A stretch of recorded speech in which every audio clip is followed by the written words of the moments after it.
Good morning, afternoon. Actually, it's afternoon. It's really afternoon. Whoa, okay. Like, insanely afternoon. Why did I say good morning? I don't know. I feel tired. Maybe. Could just be the new diet. But yes. Hello, one and all. I didn't think I would be, sticking a stream up in this directory anytime soon. But yeah, I thought I'd give it a go. So are you back to AoE4?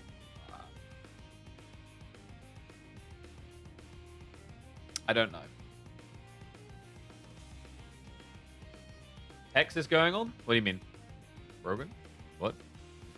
I thought, so yeah, I was in London last few days. Oh god, let's turn this down. Holy crap. I mean, it's epic, but also way too loud. So yeah, I was in London the last few days, catching the RedBull Wololo live. Pretty incredible event that RedBull put on, but I don't think anyone's really surprised by that. I mean, they basically do that every single time without failure. Definitely a mixed experience. I figured how we're going to do this. I guess we could like start by roughly reviewing the event. It's a very weird experience to me to be there. But oh, there's no ill will or anything. Yeah, let's do it like that. You know, let's be that guy that just has a giant, stupid notepad. Wow. Which is horrible. Is there a black version of Notepad that I'm missing here? Do I need to open up Microsoft Word instead? I think I do, don't I? Fine.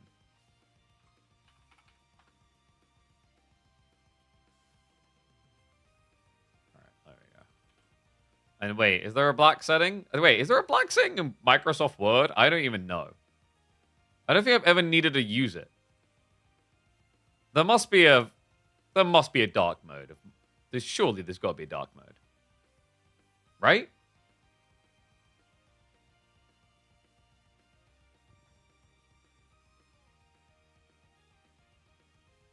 Is there a dark mode? Have I got any Microsoft Pros here?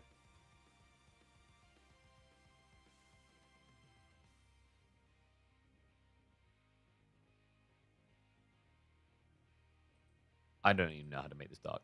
Because this looks ugly in white, right? Ugh. That's big enough, right? Yeah, there we go. Oh god, I kind of like it the other way. All right. So I think I might also we try and move the camera. Actually, you know what's better for this? That might be better. Display settings bottom right or try focus mode on view tab. Ooh, okay. Focus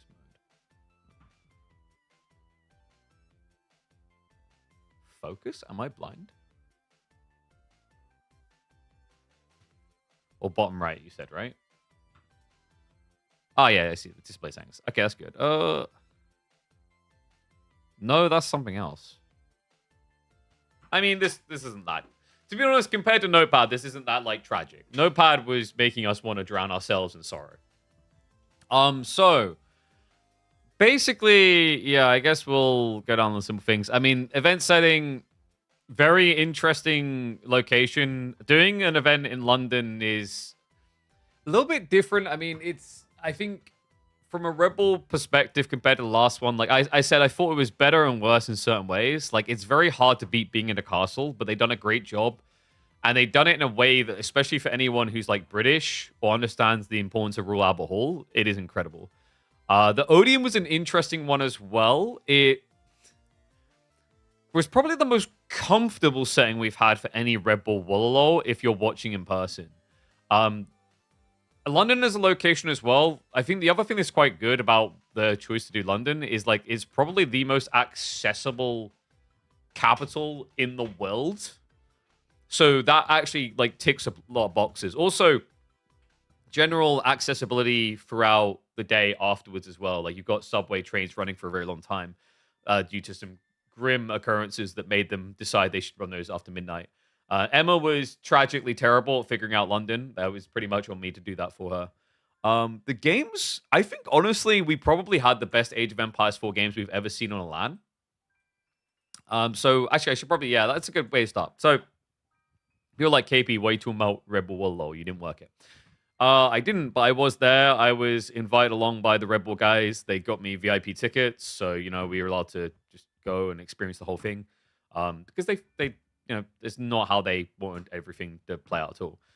So I have been weighing up whether or not I wanted to go, because I mean it'd be a big play at BS to say I wasn't definitely heartbroken over it. I mean, once in a lifetime opportunity, casting in Royal Albert Hall, the game that I love.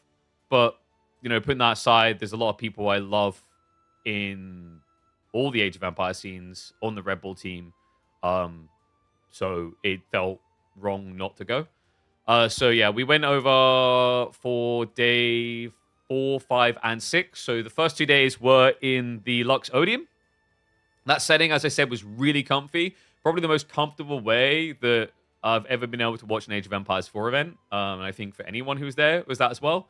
It was, for those who don't know, it's a theater, right? So if it wasn't AoE 4 on, it would probably be like the new Dune. So that was an interesting one. RedBull had to bust the butt off making that just right, and they've done a great job of that. Because I don't know if you guys know this, but theaters in the UK tend to have certain beverage brands everywhere, and it's not easy to hide all that. But they made sure it felt very RedBull-esque as much as possible within that setting, because you are in the center of London. I also love the small details, basically every single person when they came in at the start of the day was given a can of RedBull just to kick them off.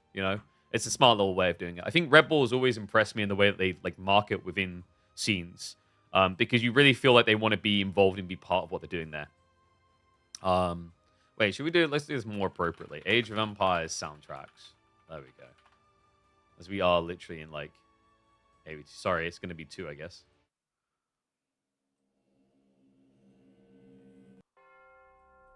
Sure. Well, okay, that's not the vibe I'm going for.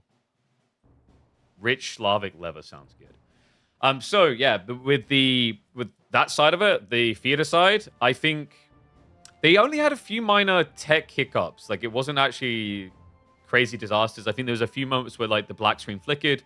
I know that the clean feed going out definitely had its issues, but that got better day to day. But that's going to happen with any event. I think the big challenge for them is how do we make this feel like a RedBull event? Compared to the last one, I would say Renato felt more like you were in a RedBull event, as in it was RedBull, whereas this one was just designed to be epic, and then RedBull attached to that. I don't know which way RedBull prefers to go, personally. My instinct has always been they like to really feel like it's epic, but they are clearly part of the moment. But there's only so much you can do when you're in a location such as London, when you're in a location where you can't really strip it back and just paint it all RedBull everywhere, so simply. When it comes to Albert Hall, absolutely incredible event. I got to experience that from basically every single level of the area. It was breathtaking. Very unique environment. Probably you will never see an event. Oh, there we go.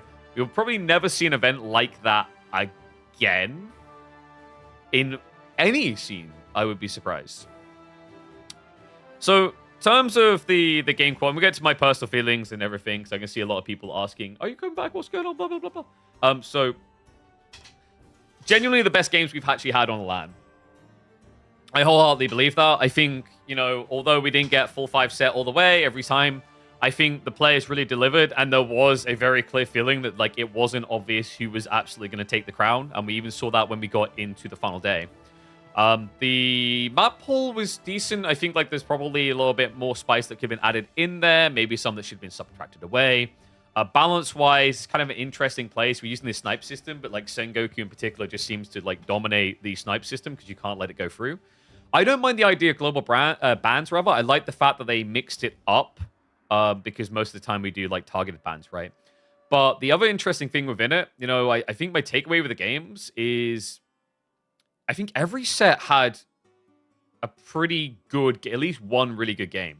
But my feeling, and I was saying this to M in person, is and a few people, in retrospect, Is this too loud again? In retrospect, with the grand finals in particular, I noticed this. I think we probably need to review the draft system again and offer almost more options, because I think there is still a feeling of inevitability when you get that deep in a draft. And I don't feel like this is the first tournament that I've seen that in. I don't know what the feeling on players is in general, whether they like it. It kind of narrows down that way. I think Age of Empires 2 has this as well. But it would be nice, I don't want to say up in the air, because you want to feel like the draft strategy matters. But often when you have a series go all the way, there can be a very clear draft advantage that starts to rear its ugly head, I think, more often than not. And that's been a thing for 4 for a while, I feel like. And it's not exclusive to 4. I think it's an issue that haunts all Age of Empires games. But honestly, big shout out to Wham. That dude played his heart out, and it just felt like he came so close. I think that final game did just feel a little bit inevitable. Marine Lord felt a little bit inevitable. But he would have said himself, you know, he's the type of guy who'd be super cocky. If he thought he was like God tier and no one was going to beat him, he would have said it. I think for once he was actually kind of quaking his boots a little bit, which is great to see. Love the physical bands presentation? Yes, I think, but this has always been an issue. So for those who don't know, and we can use a visual indicator. The physical ban system, I mean, it's always cool in theory, but it's very time-consuming, which is why I believe they only done it for the final day on either game.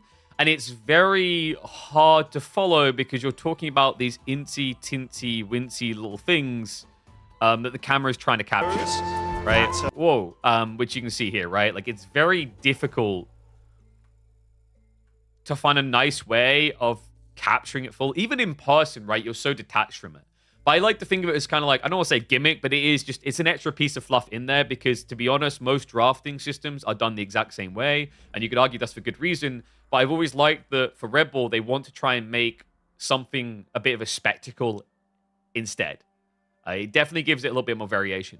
I think one of the tricky things I would highlight around this is the fact that from a caster perspective, the casters couldn't even think to talk about any insights they deeply had, because they're probably paranoid that they're going to weigh in on the draft in some way unintentionally, right? Yes, Marine Lord and Wham should know better, but they might hear something from a caster that makes them think twice than when they're in the middle of drafting, right? And that might be a good thought or a bad thought, but because you can hear them when you're on stage, that does make it a little bit more tricky. Other games don't really have this problem. Like Dota 2, you take people on the stage, they go into their booths, they start drafting, but they're in a soundproof booth, so they cannot even hear the input of the casters or the analysts on what is or is not going to get picked. So very, very different in that regard. But like, you know, my feeling is wide on the drafting. I think as a community, there's still a lot we can do to make drafting feel better.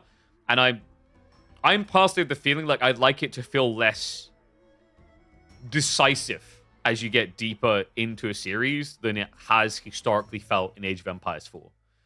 But like I said, I appreciate the effort they put in. I always have. I think it's unrivaled effort, really. Like, not many people would think to try and do the things they do. I said this about the last event as well. Sometimes it might not look like it's a lot of work, but then you realize, like, especially, you know, things like the trophy. Is it like this giant ESL silvery cup thing? No. But they pay a lot to get that level of craft and detail. You can see that oozing throughout the event. Because although sometimes it may not seem like a perfect environment from Red Bull because something went wrong here or there, you have to remember they're trying to integrate these very comfortable, natural events into, I don't want to say uncomfortable environments, but very hard to execute environments. And Royal Albert Hall definitely is one of those. To the point that they even, like, they had tickets freeing up last second that they were working hard to bring in, because I don't know if you guys know this, but with the Royal Albert Hall, the booths in there there's a bunch of booths that are owned by certain families around the country, around the world. And they have tickets for anything because they basically donated so much money, crazy money, to have those built. They have the right to use their tickets for every single thing that happens in that hall. So there was extra tickets coming up last second because these people in contact and relinquishing those tickets. So they've done a good job of actually being fluid and trying to make sure that those tickets went on offer as quickly as possible. And, you know, I think it just, the more you talk to them behind the scenes, the more you realize, like, logistically, I know how hard it is to run tournaments, but these locations put on another level. But sorry, I went back in the event setting a little bit. I mean, this is probably going to be like big one. I don't know if there's a big one. Maybe that's like narcissistic or something. But people are probably wondering why is personal feelings even in there. This was always going to be a mixed bag for me, right? Like I own the dumb thing I done. I should not have done earlier in the year. It was silly. It's not even worth looking up. But I will down this hill of like I don't think I still, even after calming down, don't think that the initial punishment fit the crime. And that has been echoed in my ear by a lot of people. But it is what it is, and moving forward from that. For me, this was the closing of the chapter, you know? Like, I feel like I've said this to Emma, like, since the start of the year, I feel like I haven't been able to really move on or think about what's next or what to do, because I've been stuck on this, because until this finishes, it's there. My personal feelings going into it is like, yeah, it sucks. I mean, once in a lifetime opportunity, I wanted to do it, and I love this game. I love RedBull. I love all of it. So it definitely is a heartbreaker. I wanted to kind of just stay out of people's way. I didn't want to feel awkward or anything at all. Like there's no animosity towards different parties from my perspective, but I didn't want people to be in that position. This went to the extent like I tried to avoid seeing the casters, like, you know, my replacement caster Dimu, because I didn't want to affect them and what they're doing or make them uncomfortable in their environment. I just want them to be able to do what they were going to do. And there was probably like an element of imposter syndrome. You know, I'd be lying if there weren't moments like I just kind of told myself, why am I here? Not in a depressing way. It's like, maybe I shouldn't be here sort of thing. But you kind of have to shake that off, because honestly, the people that I did talk to seemed really happy to see me. And I definitely lost count the amount of times people asked me to come back. It was pretty much almost everyone I met. Which is, it's heartwarming. And I love and appreciate that. It's been a rough year. I'll say that much. Even just bad, crappy stuff happening just 2 or 3 days before going out that was definitely on my mind while I was in London. So it's been really hard to just kind of switch off and just focus on having a good time. And I had moments where I was able to do that, and it felt great. I think for me, like I said, it's that you can't help but hold on to it in your mind, and you can't even think about what you're going to do next or what's going to happen next until it's complete. Which, you know, now it is. It feels complete. It feels weird still, but it feels complete. And, you know, looking back on it all, and I mean, it's still kind of a fresh wound, right? Because now that chapter is only just closed. I could have done things better. I think a lot of people could have done things better. I shouldn't have done what I done in the first place. There was unfortunately a lot of misinformation going around. I think something that I was really happy with, I don't think Ben will mind me saying, is like after he was done with his cast, we found each other and we just kind of like, we just talked it out. What's up, Faplop? Appreciate the sub. Pog. So yeah, like it was good to be able to talk in person, because I think for him there was a lot of confusion over it, and he was being fed weird misinformation on what's happening, and I was seeing weird misinformation because for those who don't know, Dumu, yes, he was my replacement caster and he done a great job of it. But like the feeling was, you know, I know I saw some of the streams after my announcement, and I think he'll have, because he said this on stream anyway, so it's not like it's news, that he got some of the information wrong. And I'm glad we were able to put that to bed, because I think there are some good agents and some bad agents in every scene, and Age of Empires 4 is no exception. I've always believed Dumu is a good person. So I didn't like that there was like this animosity, but the animosity made no sense that it was there. It was almost like it was put there through miscommunication or whatever. The good thing for me, the really nice thing was kind of just getting a lot of clarity in person, because I felt like I'd done so much wrong or whatever. But, you know, when you talk to these different people from like the RedBull side, for example, they had no animosity at all. They knew it was, you know, just an unfortunate situation.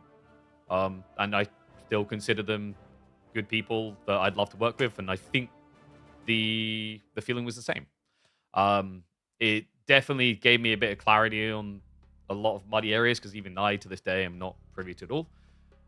But, you know, I think a big, really helpful thing was I was talking to someone that I hadn't seen in years since Dirt 2, and he actually was really helpful in highlighting you shouldn't just let something define you like that,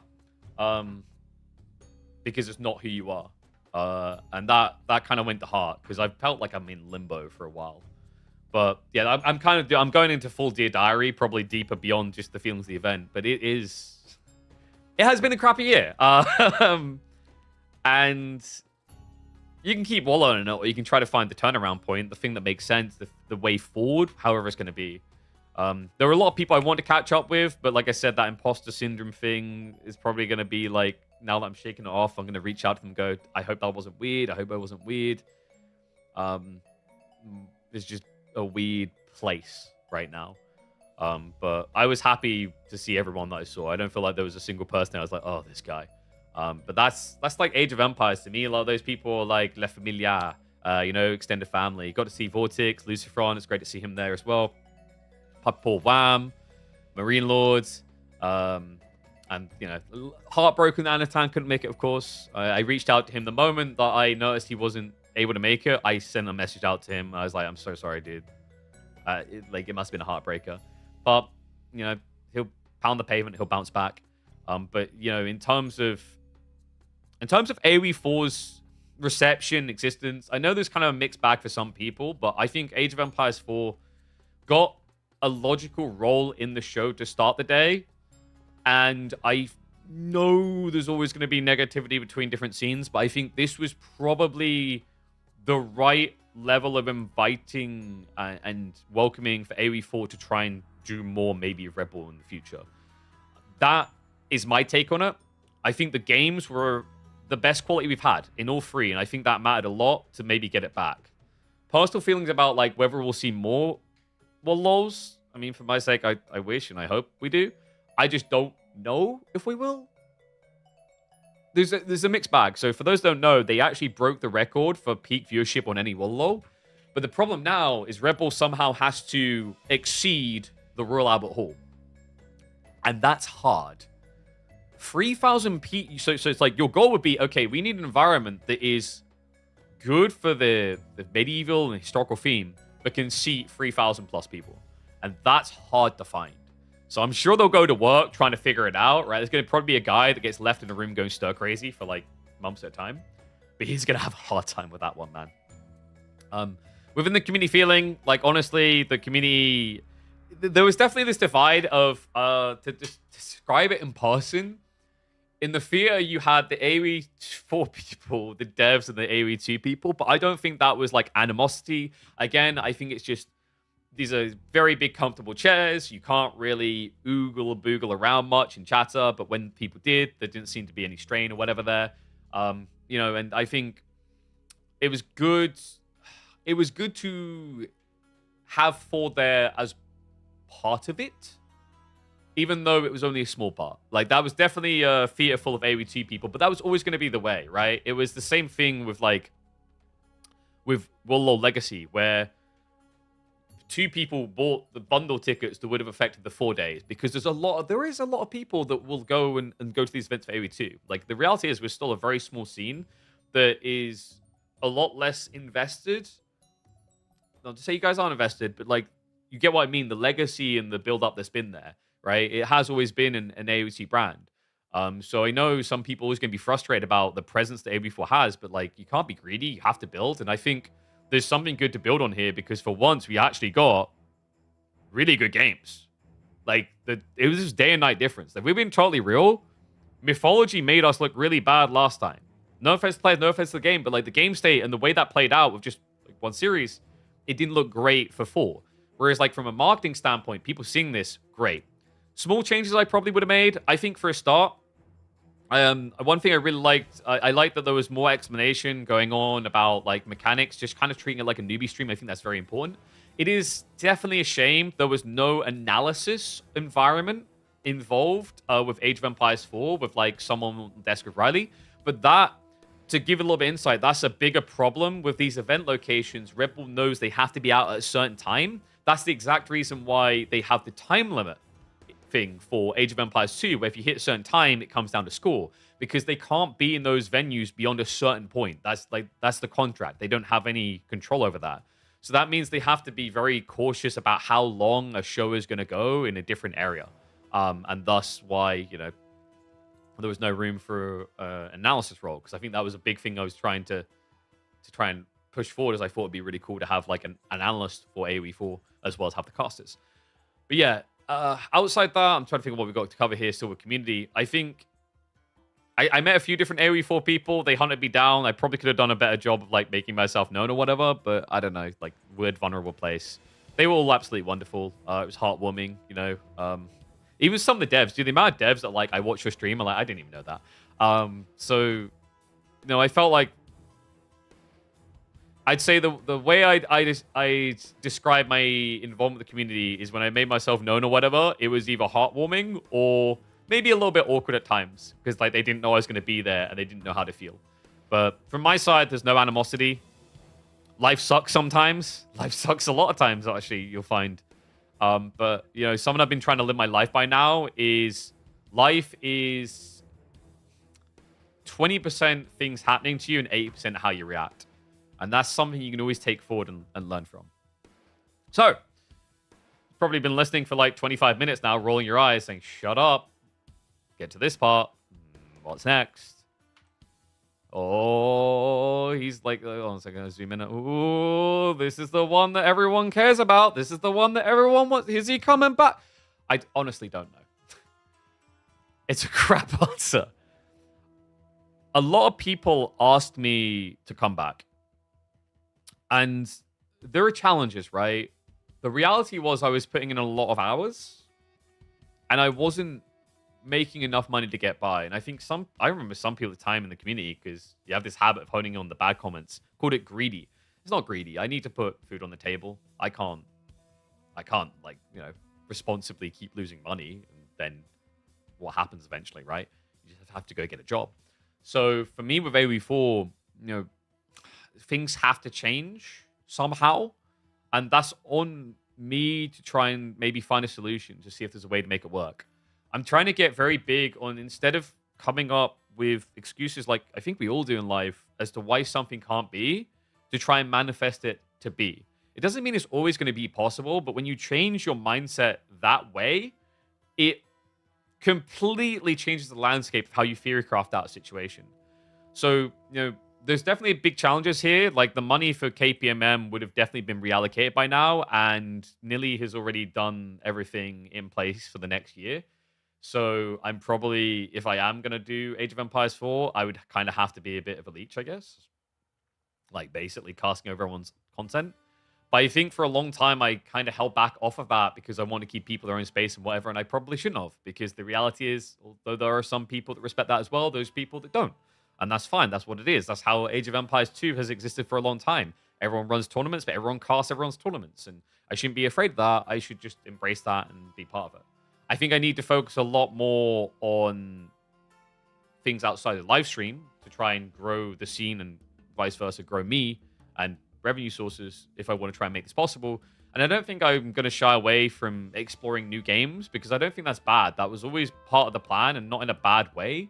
It was that I always envisioned that we could go try new games, meet new people, bring them into the community, feed it back in AoE4, but then also be able to, feed people from AoE4 into games that I love or believe in. So like that, I think we're going to be in a experimental phase, because yeah, of course I miss AoE4, right? Like how can you not miss a game that you spent 5 years bleeding for, I remember when I was on a call with one of the Microsoft devs, and he highlighted how many hours I streamed of it last year, and I was like, that's kind of insane. I think it was something like 1,400 hours or something. And that was just on my own channel. So like I've done everything I can for this game, and I want to continue to help it grow, just like I want to help the other scenes grow in any small part I can. Like there's a lot of people in Age of Empires 2 that I absolutely adore, and wider RTSs. I feel like we're just a bunch of niche cliques that really need to find more ways of collabing, to be honest with you. So to give you what's next in a TLDR, we're going to start streaming some Age of Empires 4 again and see how I feel on it. But there's also going to be other content here, and I hope people support that. I think there is an avenue I could have went where I just keep the bridge burnt or whatever, but for me, it's now a case of a lot of people have asked and requested and begged for a return. I'm at least willing to see what that looks like. I'm not going to say I'll be here forever because I have to see how it goes, but I want to try and see if there's a way to make this work. Because, you know, with everything going wrong at the start of this year, I was just seeing, not red in anger, but red in everything is going in the negative money-wise, and I'm like, I need a big change. But instead of, like, just going nuclear and moving forward, maybe there is a way that both work together. I think another big part for me is going to be spending a lot more time focusing on esports presenting and hosting and casting on other channels, because part of the reason we ended up in this bind is I spent so many countless hours just focusing on this channel. And we did make progress for sure, but it's very, very hard in a niche scene to pay your bills on just that alone. So it's really about finding a much more healthy balance for me in general with everything I'm doing. And I hope to do that. The thing that my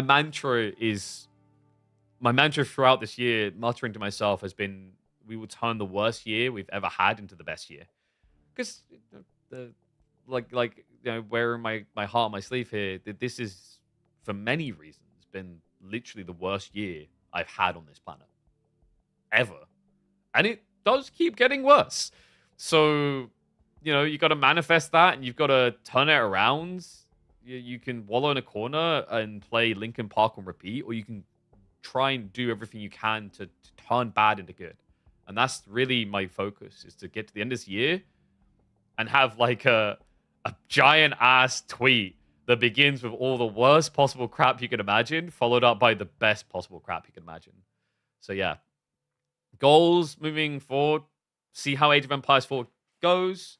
Probably a mixture of doing like some, you know, pubcasts, tournaments. I'm probably just going to start basically casting on my channel when I'm not working events, regardless of the events. It's time for that.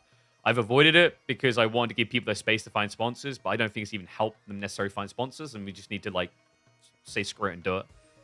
Not in a selfish way. It's more that if people want me there, they'll watch this. If they don't want me there, they'll watch the other thing, and that's just how it kind of has to be.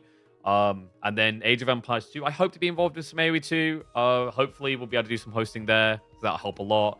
And I'm now just trying to reconnect with new routes. Like I might start exploring a bit more Deadlock. I might also start looking at trying to organize tournaments in different new avenues and games. Like Olden Era, for those who don't know, is going into early access at the end of the month. So maybe I explore trying to put something together small there. I think funding-wise, that's going to be the real big challenge now. Is if I want to get back to running my own tournaments, I'm now, after saying I don't make money off of what I've been doing, I'm going to have to now find even more money because I'm going to need funding too. Because I don't just want to be there milking other people's content as free content. I want to be able to give back. That's always been my goal. But that's going to be a longer task, and we'll see how it goes. But yeah, that kind of summarizes it. I thought we'd actually go over the games because I like noticed some interesting things. I think big shout out to Emma, like her just sitting there a little bit clueless and asking me what things were happening in game and me explaining them, even though I haven't looked at AoE 4 in over 2 months and yet still knew a decent amount. Kind of put a smile on my face. Like, she's really been my rock through and through. I couldn't do anything without her. So yeah, and she's been harassing the crap out of me, so blame her. Hashtag blame Emma is going to be a new thing. Oh, number 4.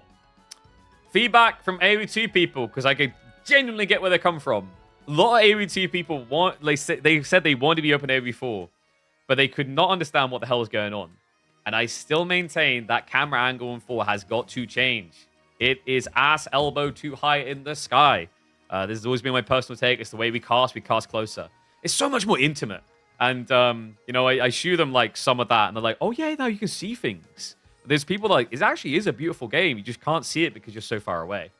But yeah, that is my summary. I might just raw upload this 33 minutes of content to YouTube and see what people think. And we'll go from there. But I'm not going to say back fully. But we are going to be dipping our toes back into the AoE4 water and seeing how it all feels. Because, of course, I miss this game. Dude, like, you can't find many people that have bled more to try and build it. We'll see how it goes. A2 fan here. I don't know what units are. Way too small. Exactly. Like, and that's why we always do it a bit more zoomed in. Catching on chat. Oh, should we... Here, I'll do it this so I can see chat a little bit. Actually, no, let's do it like this. This is easier because I'm going to... So you guys can see exactly what's being responded to. Because you guys are being... Whoop.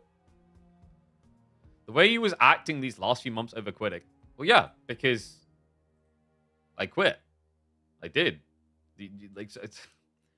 I guess, actually, I mean, all right. Like, I guess I'll address this type of thing as well because I'm not going to go into full detail because I don't want to turn this into a pity me and, like, you know, fun KP to Disneyland. There's a lot of rough stuff happening in my life. I've got huge changes for me on my own personal health. And one thing I'll say, and I will not say what I done choosing to leave was wrong. I needed it. Because something that probably a lot of people don't know is I had a lot of health problems bundling up that were going completely untreated and undealt with because it's tomorrow KP's problem, which is not a healthy way of living, by the way, guys. So, you know, I've got some of them with diagnoses now, some of them waiting for further diagnoses, big changes in my life to feel a lot better, and hopefully that'll be refreshing. And hopefully better news coming in from other parts of my life as well. So yeah, I don't regret taking a break from AoE4. I think I needed it really badly. Like, insanely badly. Like, if we kept just going as we were going, it was going to end with me live on stream, not even as a sub-marathon goal, shaving my head bald, screaming Britney songs into the microphone. And it sounds funny for about 10 seconds until it becomes depressing. So, yeah, what we're going to try to do next for AoE4, a lot more healthy. And there's a saying, like, what is it? You know, like, I'm going American for a second here.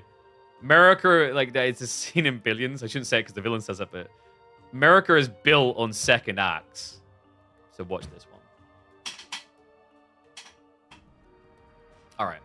So let's catch up a little bit. Speed through in chat. BO5 on 15 for final in the main event of game is not it. But, dude, you gotta realize the first half of the day, you're going through tech checks, everything else. Like, there's a lot that goes in these events before you even get onto the screen that people don't see. Really enjoying perspective? Yeah, I think I want to do more of these. Like, it's almost like I should have recorded more there, but I was in a weird mood. Because we did have, like, we done that with the event I done in Germany. We literally done a vlog of me at, like, a Rocket League event on a military base. I need to do more of those. I want to start getting I might actually have a vlog series that I might start up on a secondary channel around one of the conditions I got diagnosed with. Because it's such a bullcrap one. AoE4 Hot Summer / Tourney series when? When I get like a Monopoly Man rich sugar daddy to fund it. Physical maps, civ pieces cost quite a pretty penny. Exactly. Like, even the trophy. I'll say I thought the trophy, like, if you didn't know, the trophy looks a lot more underwhelming than the Ronaldo one. But they're very expensive because they're very delicate. And yes, Doomy was my sub. Your last AoE4 stream was not really your last AoE4 stream. I guess not. Are you complaining? I can leave. Blame that guy.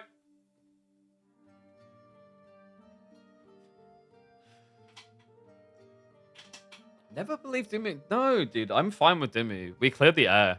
The problem is there was just people telling us both things, which is not the true story. And like he admitted it, and apparently he said on stream, there was some things he was wrong about, and he held his hands up eventually. It's just the thing I said to him is you gotta trust and then verify in this scene. Sadly, there's a lot of good-meaning people, but just like any scene, anything in the world, there is also some very bad people. You'll never get away from that. And I know it was there, he would have dented Marine Lord for sure, dude. He would have just like basically he would have picked up one of the draft pieces, knocked Marine Lord out of it, and then took the 3 maps. Guy's a Chad.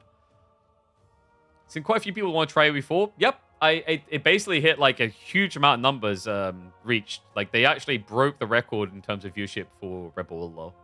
Versailles is kind of an interesting call. I don't know if it's got enough seats, but possibly. I know. I mean, it was a long time ago, so I think I can say it. There was an idea around like Carcassonne years ago as a castle, but it has a lot of logistical issues. So Versailles is going to be similar. Of like, is there a logistical hurdle they cannot overcome? I just realized I'm giving you guys like double chat here, by the way. Don't care if they exceed Royal Albert Hall. So you may not care, but so think about it this way, right? Like, you know, you ever seen those players that like they don't quit at their peak, and then it's just kind of a little bit depressing seeing them wash out over time? RedBull takes their tournament seriously in that light. They want to feel like the next one is the best one. They never want to feel like they're going downhill. Like, you guys, anyone here a Dota 2 fan? The game quality at TI has got better, but there's a lot of feeling around it where it's worse. Can we agree on that? Like, I mean, you go from like $50 million prize pool to what it is now, it's going to feel like it goes downhill. Now, if RedBull was in that type of feeling, they'd be like, let's just stop because we've done our best, right? We're not going to be obsessed on this. We love the community, but we've done everything we can, move on. And I don't mind that mindset. It would suck for me is like, you know, I'd be starting a big gig, right? But it's not the silliest idea. Not just BO5 finals. I think preferably BO7, but it's once again, it's the limitation on time. Do we talk about the popcorn incident? Yeah, like Wham basically whispered in my ear. He was like, that was all intentional. I done that. Did that guy, like he said, AOE for life, and I was, and that was it. Okay, I'm kidding, dude. Like, I'm kidding. No. Wham, it looked like the most casual brush, like he wasn't even remotely paying attention. Also, dude, like, you know what? You know how much popcorn was in each of those buckets? That guy would already had enough, all right? He's just cutting him off. Wham's the good guy. You could feel the atmosphere shift when 2 started, of course. And this is always going to be the thing. AOE4 still needs to build. Like, I think sometimes we need to remember we are the young kid on the block. We aren't the big kid. We're not the big community here. And that's fine. You build to that. Rope's not built in a day, man. You know? Like, I said a long time ago, I started streaming Age of Empires 4 with 5 viewers. And we built it into what we built it in, right? On this stream. I could have quit going, oh, it's only 5 viewers. I didn't. You got to build. Oh, I didn't talk about the quality of the games, really, did I, for AOE2? Hera's comeback was insane. Going 3-0 down like that and bouncing back. I mean, I thought Leary had it, finally. Hera has proven himself the undeniable god of that game now. I'm trying to think if it's more dominant than when Viper done it. I think it's now there. I think even Viper would say it. I mean, Viper's a very humble guy anyway. She's all right, political much. What's stopping me from coming back? I think the thing that's stopping me, the struggle now, is figuring out the finances of it. This matters a lot. You guys have to realize I've been full-time esports since 2018, and esports is a crap industry right now to try and make a living out of. Unless you, like, jackpot a crazy sellout to, like, a casino or Web3 or something else, right? So it gets harder and harder every year to exist. And COVID didn't help because COVID gave a temporary inflation, and now we're in the uh-oh phase again of, like, you know, there's too many casters and hosts and everything else.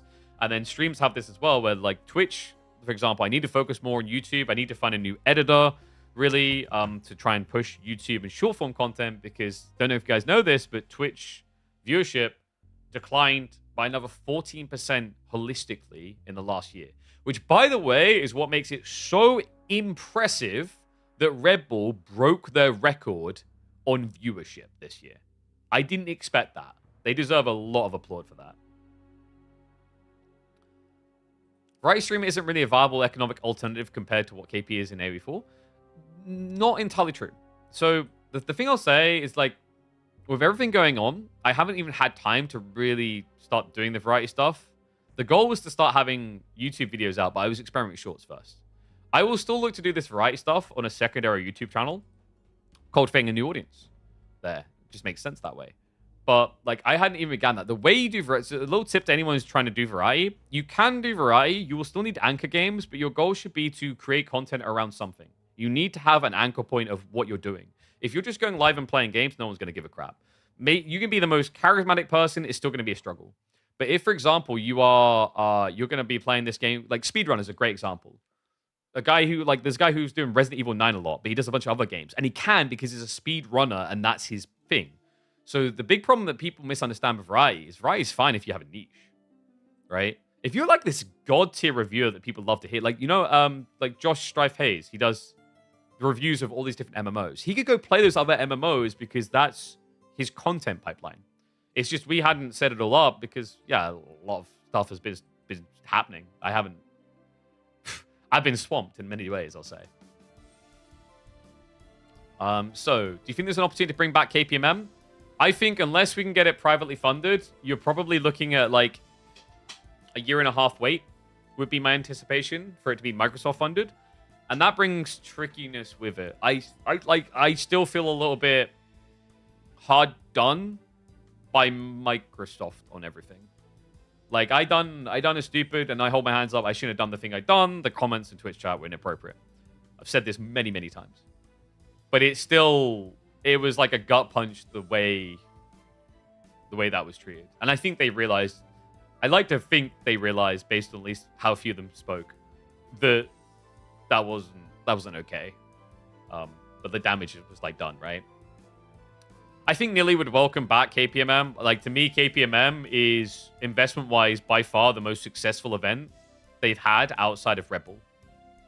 And that's not, like, well, in AoE4 anyway. And that's not me being arrogant, but it's more case if you collate the amount of hours watched for the investment, it's a no-brainer for them. But I think for me, I'd prefer if there was like some sort of money there, because one big thing that I really want to put to bed, I don't know who started it, and I don't understand why they fought that or continued to like churn that. I never got paid a dime for the midweek muster. They paid the prize pool money, and I had a tiny piece left for the admin costs, but that actually, on the first edition in particular, didn't even cover my admin costs, so I was paying out of pocket there. So just really want to clarify that for everyone. Think what you want of me, think what you want of midweek muster and the relationship with Microsoft, whatever. The money went to the players. I never saw any of it. If I had seen money from KPMM, I wouldn't have had to have like gone into panic mode on financials, really, because then I would have had something to pad what's coming in at the end of the month. Yeah, so if we were to start our own tournament series, we'd basically need to now find prize pool funding and then something to help me actually do it, as in pay my bills. Crazy to think there was a time you and EGC carried the person on your back. It's a lot better now, but I do hope you stick around. Yeah, I mean, I think it's just kind of a shame still to this day that happened to EGC. I wish Bessie the best, and I wish we had him back. Because I think he was a really good force for good. I think this is like my biggest plead, actually, to everyone in the scene. Some know it, some need to hear it. We're too small to squabble. We're too small to attack each other. We're too small to try and cancel or cut people or whatever else. This scene needs literally everyone, or it will begin to crumble. And that's not being arrogant about, bye guys, I was about to leave. Or whatever. Anyone. It's all important. It doesn't work. We're so small, it doesn't work without it all. And we've already taken hits along the line because of people's short-sightedness or reactions to different things. So yeah, like I think that's a really big, important lesson for everyone to keep in mind with AoE4 in 2026. Everything is important. What happened to Pesty? I don't know how much has really been said, but like it's very clear that like he poured his heart into the scene, and it became maybe too much time spent. That's why Lidicor is now trusted with the EGC side of things, and Besty's off on his yacht now, off working his ass off in a lot of different ways. I'll always love and respect that guy. Dimmy did an incredible job, but you'd have done even better. I mean, everyone brings their different thing to the casts. Like, I would say that my thing there would have been hype. I don't think anyone would disagree. I don't think Dimmy or Winston would disagree. That's my area of expertise. I'm a giant, giddy, excited, like, schoolboy. Right? Like, I would have lost my crap. But they done great with what they were given. They done great for two guys that I don't think have ever cast together at all. and a huge pressure as well, being in the Royal Albert Hall, probably knowing that also, like, there's so many different variables people don't consider. Like, most people aren't AoE4 fans. You have to be very careful about what you say and how you say it. That's why, for example, newbie cast styles is very good there, because people don't understand the game. But yeah, props to both of them. Much we love AoE4, you got to put yourself first. Exactly. And that's the thing, I think, I don't know, like, I didn't help it, because I don't think everything that happened, I don't think the full picture made anyone look good. So I try to keep it kind of condensed. And I don't think you'll mind me saying, big shout out to Cascade. Got to make Cascade. I've got a picture of him now, so I'm going to blackmail him to be able to pay my bills. Otherwise, I'll expose his identity. But Cascade was like, he highlighted, like, I didn't do a good job explaining at the start of that last stream, but towards the end, if anyone watched towards the end, it became very clear what was going on. Like, I'd been screwed up the butt with a hot poker on finances at that point. And that was the scary point that made me go, I don't think I can do this anymore. Last few months when AoE4 you're growing the quickest? I mean, yeah, I was kind of probably the only person growing. Actually, Meow Oasis was doing pretty well as well. But the most people, like, not doom and gloom, most streams and whatever have seen a decline. We were growing. The problem was the growth rate, especially after, like, we missed out on everything we missed out on the start of the year, scared the crap out of me. Because, like, I think I kind of alluded to at the time, like, when I mapped out everything that was going to cost along the way, like, we're talking 5 digits, which is nuts.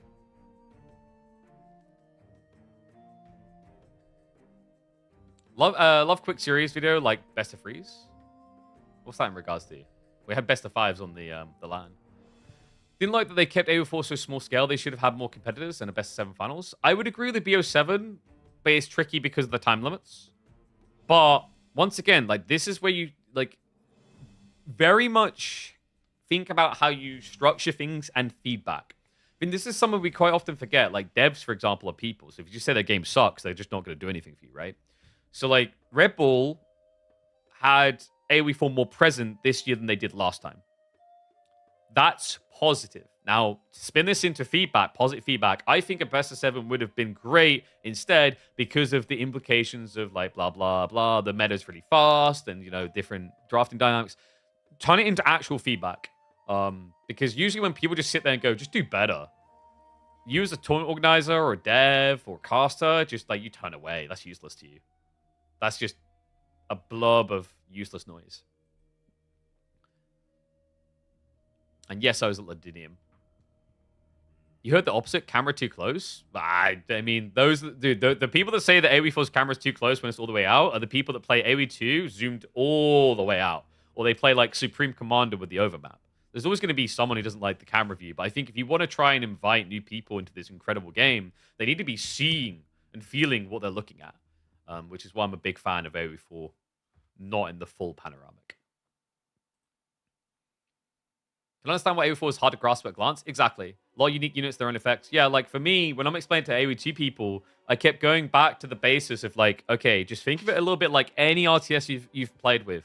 Cavalry beats ranged, range beats infantry, infantry beats cavalry, and then build around the baseline there. And I remember I was talking to someone that was like, oh yeah, though, that does help a lot. Are you allowed to do an alternative commentary of Marine Law WAM funnels? If so, I think that would bring guys in. I think, like, so we're gonna, like, analyze them. Maybe we'll cast over them. We'll see. Like, there was some interesting things I noticed in the games, and a little. I should have said this in the review of the event. Little insight. All the players thought they were playing bad in the semifinals. All of them. Oh, whoops, sorry. Let me catch. Sorry, I'm catching because we had the whole 30-minute talk. AoE4 final for AoE2 players would be an interesting take. Yeah. Well, we call that newbie stream.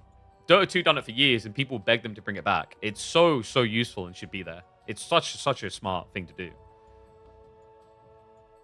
They shaved the middle of MBL's head at LAN? Wait, I did not know this. Is AoE4 really considered to be more zoomed out than AoE2? In some, it's not. So think of it a different way. Like, if you're trying to show an audience, if you, it's a great way of explaining it, actually. If your friend has never watched AoE4 before, but you watch all the AoE4, you could probably watch a game from a minimap, right, and know what's going on. But if they watch the minimap, none of it makes sense. That's like an extreme hyperbole example, but you see what we're talking about there. It is. when you think about it that way, it's like, oh yeah, no, actually, there's loads of different approaches to this, right? So like, with RTSs in particular, you've got so much information overloading you that having an ability to fixate in on certain details is invaluable. One of the biggest problems with RTSs is like the elegance of how you approach a tutorial. Teach them a mechanic and expand it. It's very hard for RTS because they have several mechanics. That's why you always get the basics like move the camera, click here. It's very mundane, but it's because they feel that's the right way. Dota 2, League of Legends, these games work because even though it's all complicated, you still anchor pointed around your guy and you got familiar with his stuff and then added the rest of the world into you, right? But when you're trying to watch a new RTS, it's all thrown on your screen at once. And as people have highlighted, like, yeah, AoE 4 is a lot more asymmetrical. Casting from bathtub when? Oh, that's going to be on my OnlyFans. Does AoE 1 still hold? Oh, that's right, because it was, that was for, well, that's for like a Southeast Asian crowd, right? What are the viewership numbers for 2 and 4? So I think 4 might have been like 60k-ish peak. 2 hit 109,000, which is a brand new record. They set a new record entirely. They never hit that before. 109k peak. So yeah, they done great. Oh, sorry. Bum rush the rest of the chat and catch up.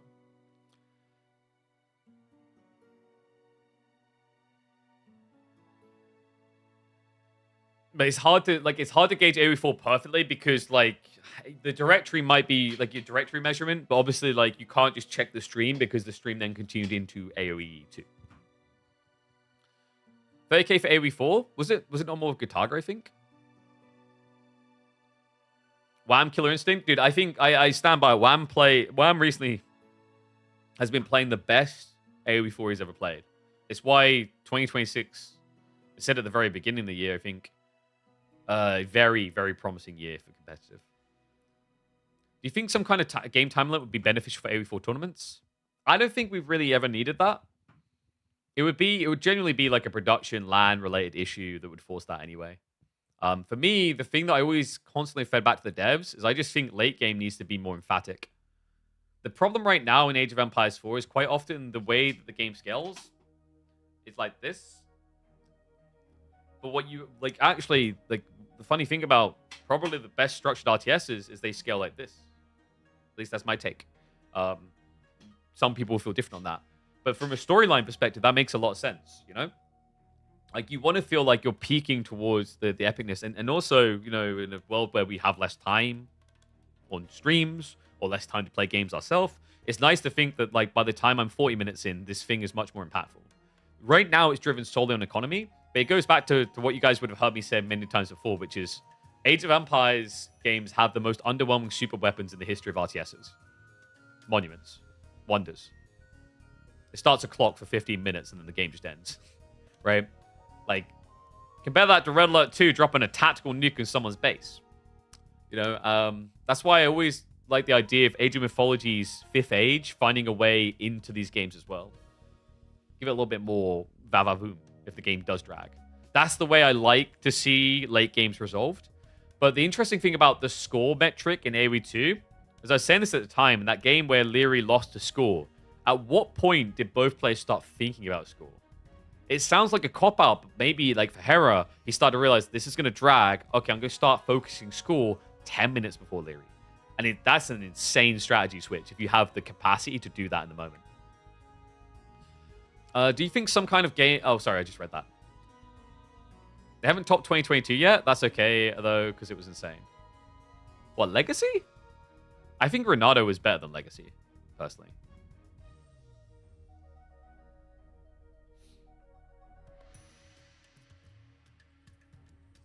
Pong was a very good game when it was released. I don't understand the low of AoE2. Dude, like, people have their different styles. Like, I've had this before where... Okay. You say, so here's the thing. I can understand it from both sides. I didn't have that nostalgia. Weirdly enough, AoE 2 was the one I skipped. I played crap loads of Star Wars Galactic Battlegrounds. But here you go. I'll swear by this game, actually, yeah.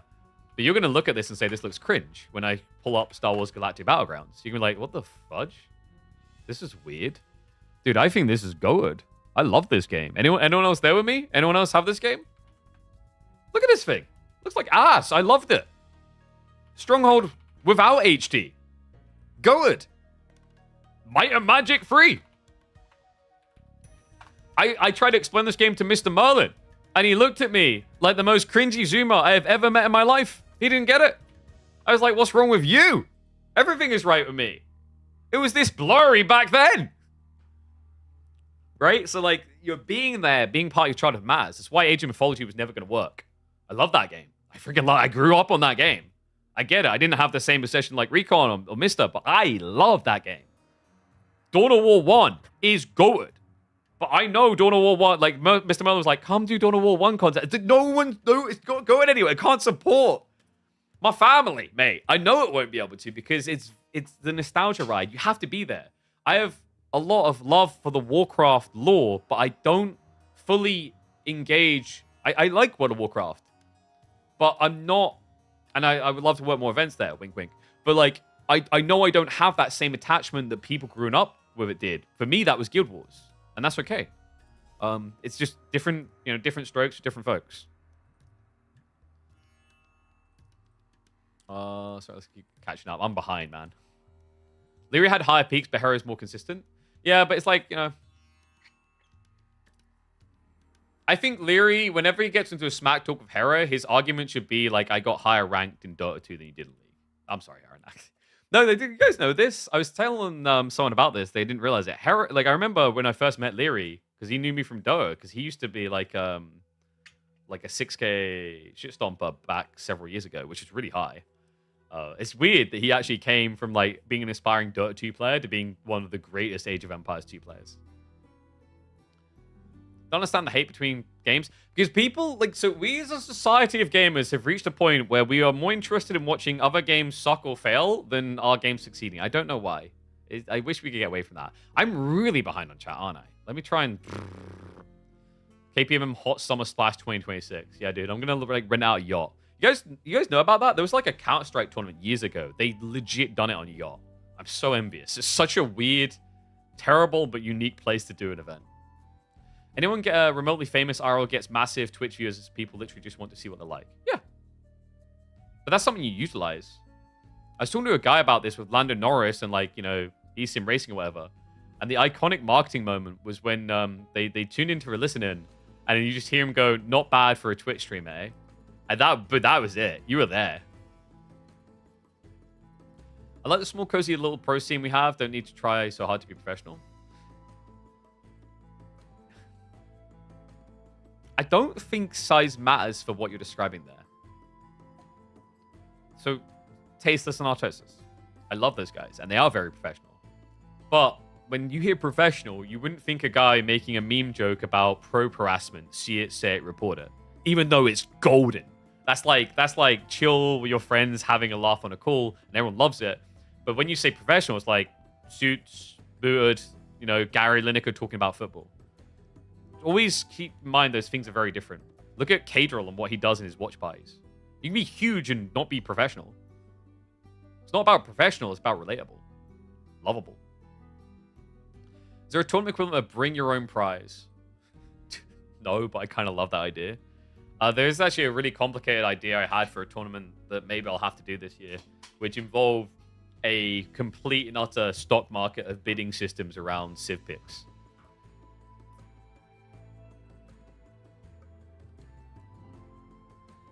As part of the team that had Microsoft miss out on $1 million contract for cloud computing, gave it... Wait, what?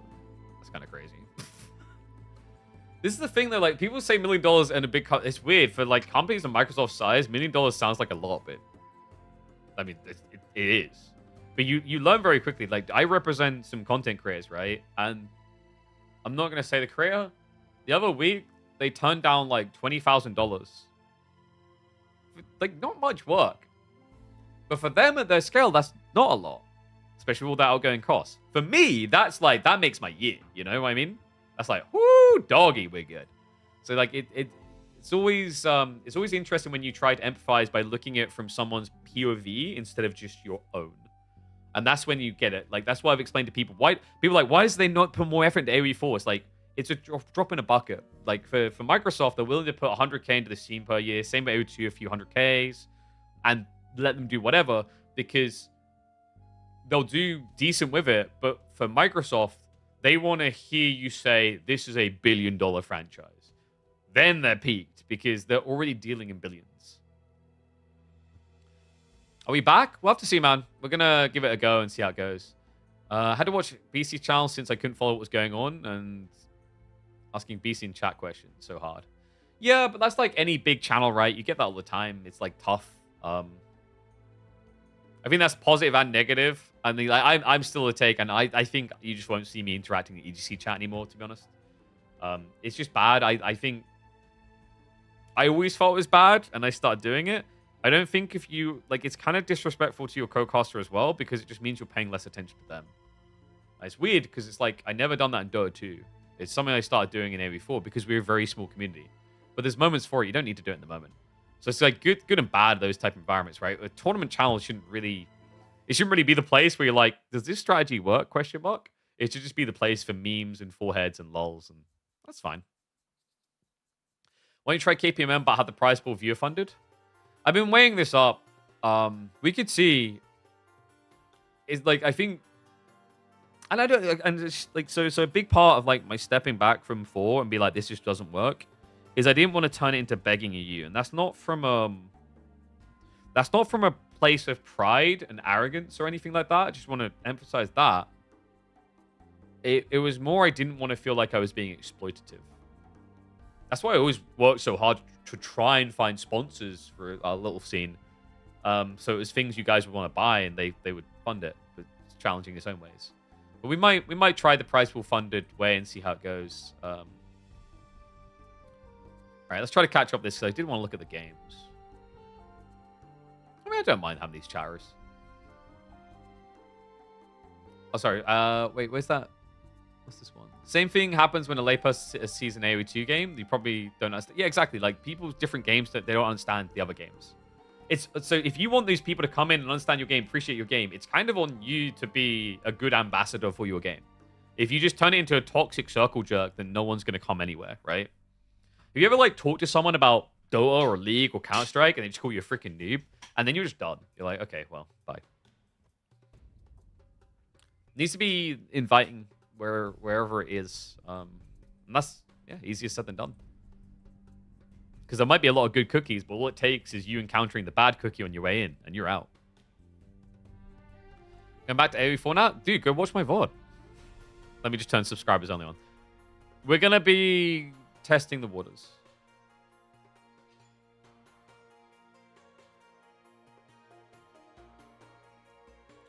Oh, by the way, this is like one thing I said to someone, like, it's interesting because I've talked to AoE2 pros about this, and I'm not going to say the names. And long lovers AoE2. They've said that actually they kind of prefer the ballistics approach of AoE4. One thing I will definitely say, I think AoE2 still craps on us for. I don't know if people agree. I feel it. Siege. I enjoy their Siege War more. I know, I'm going to get shut. I was like, I might be back, and now you guys don't want me back. I think, like you can see it when people watch mangonels exchanging. It's like, oh... But we kind of had that a little bit, but then it felt too broken and we nerfed it into the ground, right? We turned it into more of a counter system. The Siege is way more OP. I think that's so much more engaging. That's always been my take. I love that about it. I think AoE2, I still wish we had a better engine because I think AoE4 micro is where we let ourselves down a bit. The players do the best they can, but there's only so much you can do. But yeah, Siege, like... You know, guys, you've heard me talk about before. Demo ships, man. They were completely broken, but you cannot deny that was cinema. Unfair, but cinema. Watching that take out a whole army. Holy crap. All right, let's catch it. Oh, my God. Wait, am I caught up? I think I might. Where am I? I keep losing track. I need to be like this so I can move on.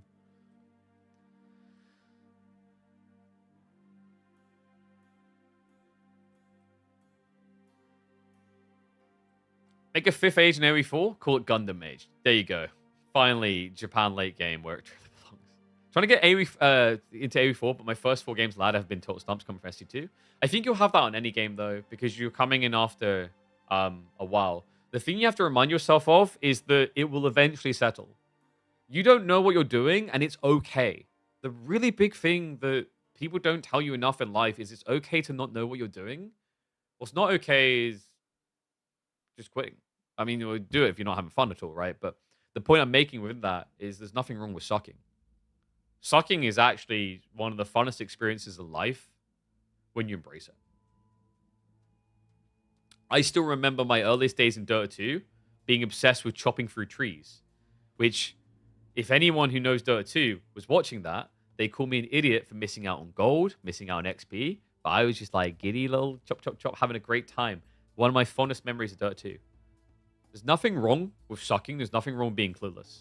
In fact, being clueless lets you get that euphoric enjoyment of discovering things. That's addictive, actually. We've all had that, learning something new. Okay, it's Titan's time. I think we're catching up. Hey, woman. Glad to have you back. Thank you, man. I've been hoping anyone could fill that hole, but I mean, I said it, and I didn't even mean it in an egotistical way. I did leave a big hole. And that's not me being arrogant. It's that I'm a fudging idiot that was putting an insane amount of hours in. An insane amount of hours. I could tell because I was like, you get to the point where I'd be able to reference games from 3 weeks ago. Accurately. And that's not a brag. That's just like, watch so much AoE 4. It's unhealthy, yeah. So it's definitely about finding a much healthier balance. A+ for Galactic Battlegrounds, that's solid. I'd take that. Red Alert 2 is S tier, though. Heroes 3 good. Dude, who's excited for Olden Era? We'll definitely do some streams for Olden Era. I think I might even talk to someone I know about trying to organize a tournament in there. I know, like, you guys will see familiar faces because Anatan's going to try and sweat that 100%. What do you think of this hoodie, by the way? I was saying, I actually think this hoodie's better than the latest one. I'm biased because I was at that one, and some of the guys agreed. I think, dude, we need more merch with hoodies like this. You guys ever, like, notice the detail on this? It's super sick. Need more games creating merch like this. None of this, like, I'm kind of sick of, here's a black hoodie and we're going to put a print on it. More deeds. I'll pay more for the more deeds. Surely we can get KPM funded by Raid Shadow. Raid doesn't pay what people think anymore. They put a lot of it behind unachievable bonus goals. So, like, if you're a 700 average viewer streamer, they'll offer you, like, $700 maybe per hour. And they're like, but you can make $44,000 if you hit these impossible objectives. Unless someone's willing to spend so much money, they might as well just donate it to you because then you get more money. Midweek Muster's back. Unlikely unless I suddenly happen upon a Saudi prince that wants to give me a lot of money. Artosis professional. I'm talking about on like I'm talking about on tournaments. Artosis is welcome to do whatever he wants on his own streams. Larry's second best AOT pro to Viper. Yep. I hope Tato bounces back, actually. I love that dude, but he's been having a rough time. Was I invited by RedBull yesterday? I was given tickets a while back, and then just need to figure it out. Just flood Nilly's inbox? I mean, yeah. I'm sure Nilly will love that. I don't know if it's possible. Like I said, the money's already been allocated. I doubt there's a way of getting it anytime soon.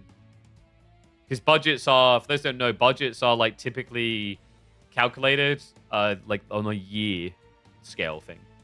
So for example, the budget will now be allocated probably, so I think the next budgetary year for Microsoft starts in about June.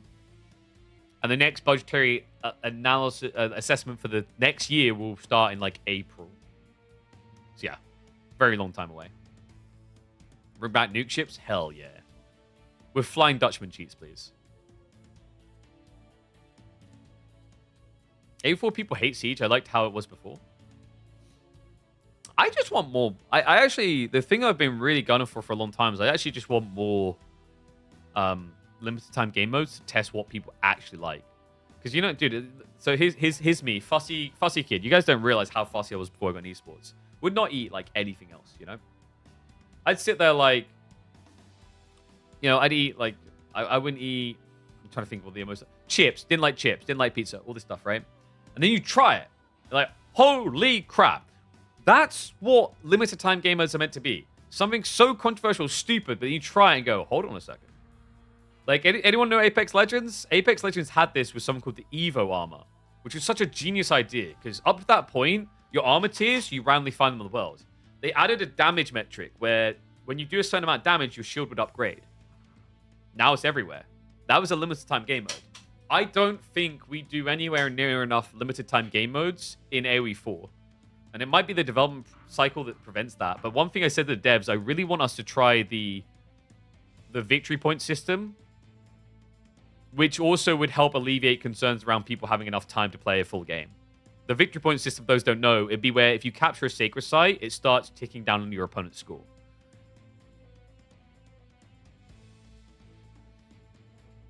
No counter to Siege at the moment. Yeah, like Siege is in a weird place for AoE 4 for sure. And we don't want to bring back Springolds because Springolds as anti-Siege was just cringe. Oh, Nero, hell yeah, brother. Laptop can't run it? Rip. You in trouble. Are we back to AoE 4? We're going to see how it goes. AoE2 guys actually had a Saudi prince fund them 11 years ago. Dude, there you go. Or years ago, rather. Dude, like, you say that. You guys know there's one of the Saudi princes loves Dota a lot. Like, insane amount. He has, every time a battle pass comes out, he caps out his account, which I believe is 9999 levels. No, sorry, 99999. He pays someone to sit there opening all of his treasures.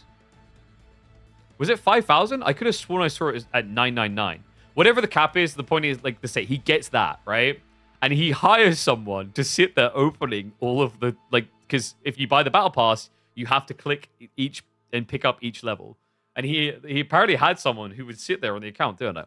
I knew a few Dota 2 casters. He would, like, friend them. And he's like, big fan. And then he'd trade them hundreds of dollars worth of cosmetics. Just give it to them. It's crazy. Completely different world. Side Prince here. This is closed. I can't have no money. It's okay, dude. Like, you had it in the bank. Interest. Give me your interest. Oh, yeah. Sorry. We gotta get rid of that guy. Hold on. Tell me. Where's boy? There we go. Let's give him that. Timeouts. The timeout commands are back, finally. Who are? All right. Almost caught up. And I figured we'd check in on the AoE 4 games. Have you seen Viper die on their team on camels in Saudi Arabia, parachuting into the desert? No, I haven't seen this. This was a thing? Holy crap, that sounds epic.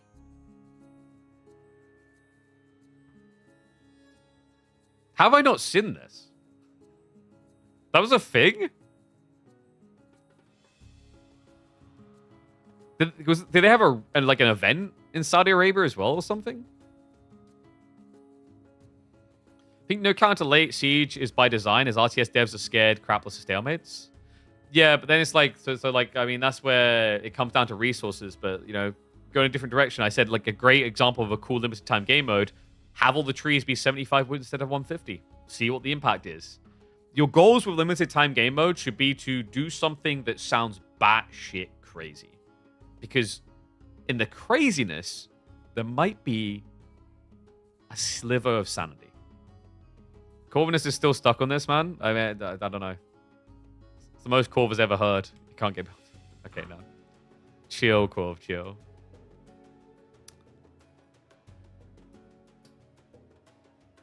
Guy's name... Yeah. Okay, yeah. Ravain secretly the Saudi prince we all need, right? Viper Doubtfire formed a team called Tyrant. The sponsor was a secretive rich Saudi fan. Ah, okay. That's cool.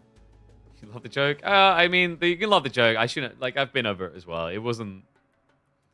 Like, that's the type of thing you make in, like, your Call of Duty lobby with your friends and ha.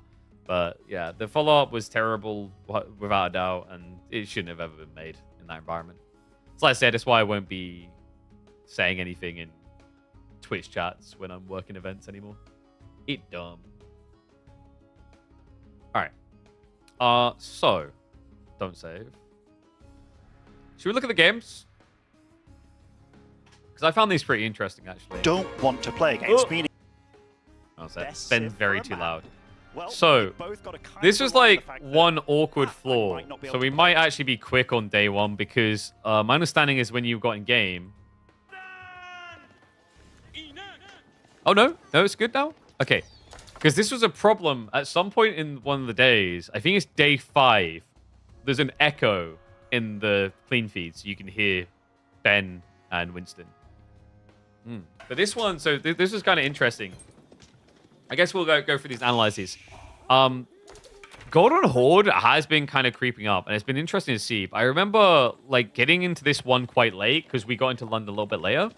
And the way this one got described to me is that it was just kind of an insane swing around where it felt like Poppypool was ahead and Marine Lord creeped his way back in.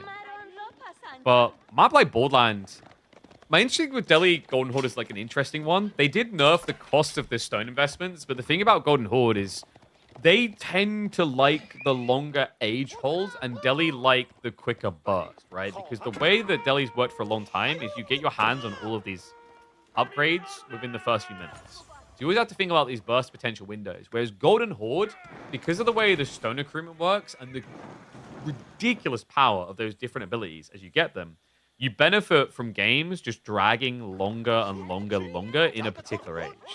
It reminds me of Macedonians a lot in that way, when Macedonians have the same effect. They actually don't want to turn it into a tech race, they want to turn it into a stay and drag. That's why I think Golden Horde's a very intriguing one in Castle in particular, especially with the value you can get off of crossbows as you scale more and more, especially after what we just said about Siege in this kind of weird place at the moment anyway. Yeah, this particular game, like on a map like this as well, Borderland, the cool thing is kind of pacing can be really desirable. I did like Delhi's idea here just to go into like mass Ghazi. It's really smart from Poppypool because with the way that usually you see the stone cropping spawn, there's going to be a lot of looseness there. One thing to keep in mind with Golden Horde that's really nice compared to other civs, they can, of course, just wall up to be safe.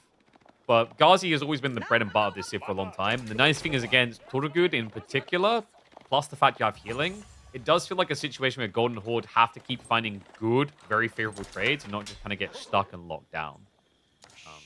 But we'll speed through on this game a little bit and go later. I don't know. Do you guys want, like, just fast analysis, or do you want... I don't think we just cast over the games again. Actually, there's quite a lot of hours. Well, not that many hours. Because, yeah, so I came in... They were deep in Castle when I came in. This is kind of like checking and seeing, because I didn't get to see this at the time. One thing that I have noticed, I feel like Golden Horde look at their best when they do scale into Archer Bulk, though. Has there been a lot of picks in recent weeks of Golden Horde on this map? Because the thing that's weird about that, like, the Keshiks do seem good, the Torgus do seem good, so I understand why people would be magnetized towards it.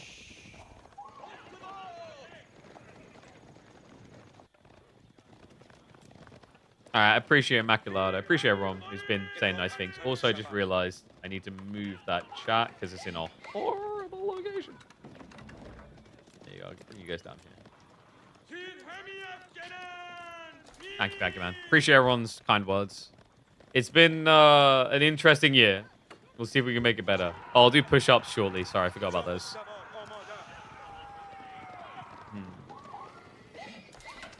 So 1-1-1 coming from Poppypool. I'm trying to figure out what point this would have went tragically for him. So I can kind of see what's happening. When I came in, like, I asked someone what happened in the game, and they were like, yeah, Poppypool looked like he was miles ahead and then tossed it. What's interesting is actually when I talked to Marine Lord after this one, he was like, I always felt ahead.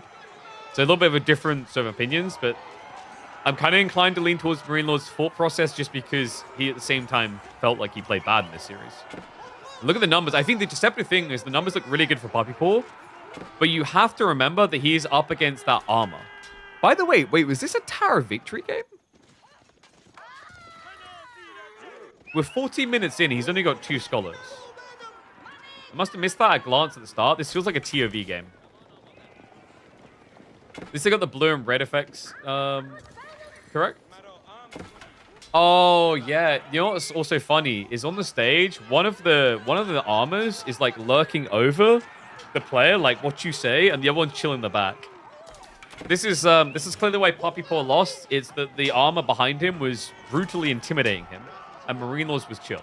Same thing happened on the main stage, where ironically, Marine Lord and Hera both sat. So I think we can agree that armor positioning in the background on all stages decides everything.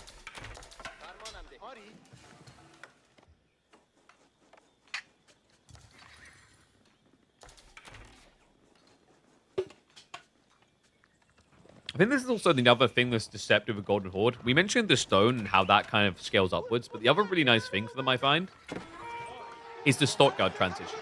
It feels like one of the easiest and most comfortable transitions I think you have in terms of farming type techs. Great hit in here. Snipes out a few villagers. Spears just happen to be so far back. The armor, it's weird because when most people would have first seen the Karash, they would have been like, one armor, doesn't matter, doesn't do anything. It makes a crazy amount of difference, especially with the Torgud. Especially when you have to hold your spearman back in reserve so far, like Puppy Paw is right now. But his Ghazi are off raiding. So they are going to get an injection towards the gold location. Slow reaction coming in, and the Seek Shelter isn't going to look pretty for him. So great equalizer there coming from Puppy Paw. Archer count is going to continue to just bulk up from Marine Lord, so he's just leaning harder and harder into archers with a slight Keshik pivot here. This dive, I mean, this is like a backbreaker if you can just find a little bit of economy. Like, skim off the knights and go hunting. Problem is, right now, if he leaves his archers alone, he'll lose to the reinforcing wave. So he gets forced to hang around. The big problem, Ghazi are coming back home. I could see how Puppy Paw would be in a very dominant position after this. Marine Lord did not play this bad. Play bad, rather. This is his peak. Either he regressed or other players improved. I think it's fair to say that the player base has improved drastically. Wham and Puppy Paw have been of big note in that regard. Vortex has been looking like he's at some of his best. I think for Vortex, his big challenge has been for a while to overcome the bad habits that Myth brought while holding on to the good habits. He learned a lot in Myth that has become beneficial for him, but one of the negatives he has been very open about is the auto queue kind of screwed him over. So yeah, there's going to be... Then you've got Anatan to consider. Like, there's a few upcomers beyond that. I think AoE4 is the most complicated year to call a clear and dominant victory in. And that's good. It's so lame and boring when you just have one person dominating. Like, I got a lot of love for Hera. Would have been nice to have seen him lose, though. It's great. Like, no shade. It's great for him that he won. Big tip of the hat. But the problem you have is watching the same person win over and over again. It is impressive, but you need a little bit of variety. You know, just lose one hero there. All right, once of you guys just want kind of like a gradual accelerant through, twos of you guys actually just want live commentary-esque.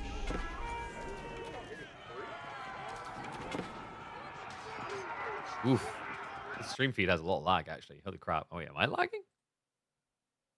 Keck W? Why am I lagging? Oh, so let me see if we fix this.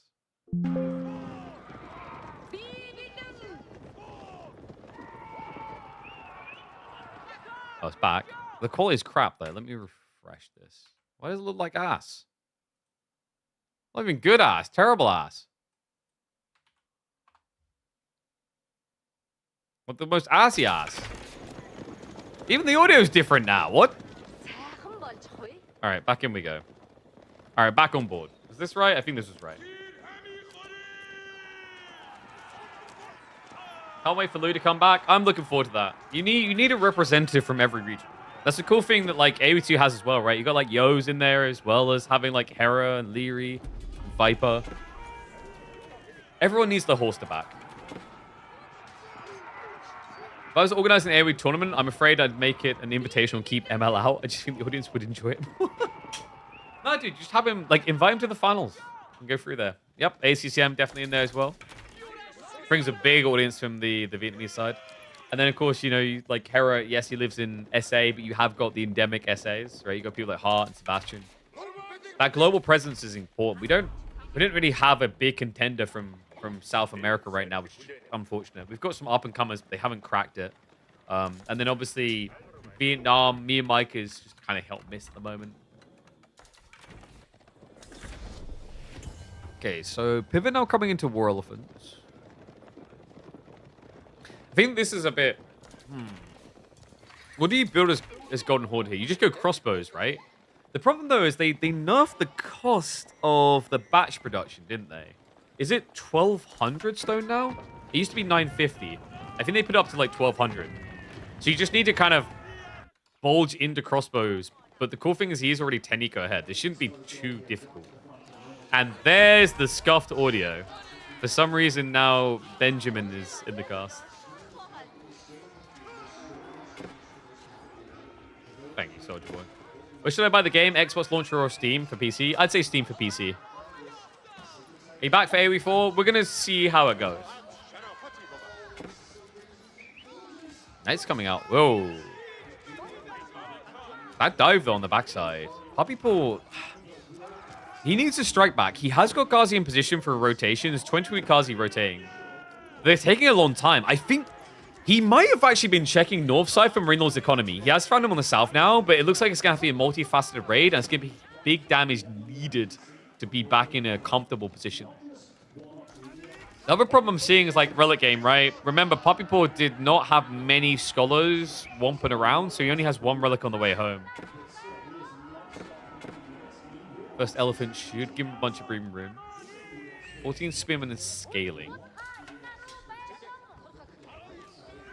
Marine Lords. He's still going really heavy into archers, actually, which surprises me. I wonder what the thought process was in this particular choice. It's probably because he's expecting either crossbow or archers, just as something to layer the cake. But like right now, Puppy Paw is full cavalry momentum, and we are going to see a few more archers now getting layered in. Oh my god, dude, why is the stream so laggy? Okay, let's try dude, my internet is very good. Stream feed not so much.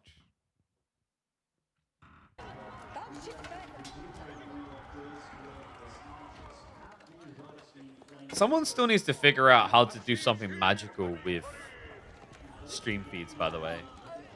The bitrate quality has always been a weird thing with AoE4. It hurts it a lot more than AoE2. What's up, Nick? Appreciate it, man. Had a crack. No. So we're on a YouTube video because we went onto the test server, but literally every player's account is set to private.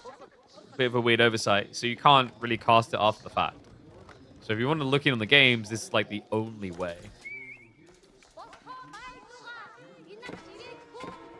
I've got the knights now circulating south side. Looking at the state of things, like Marilo's position on the map, he's starting to try and pivot towards the center. But the weird thing is, like, you kind of have to come out for your wood, but you don't want to come out here for food because you have all those safe stockyards at home. The weirder part still is, like, for Delhi, where's Puppy Paw getting his food? I'm guessing he had some pro scouts going, which is giving him some extra life here. That might explain it. Gets found on the north side. Big problem coming because Marine Lord, he is actually rotating up there with the full army. Muscovy Yassant now coming through. I mean, the fact that Marine Lord is actually still kept this kind of scary positioning, despite the fact he's an age behind, is nuts. It's a big army, but you'd think that Puppy Paw would be able to do more with the age advantage.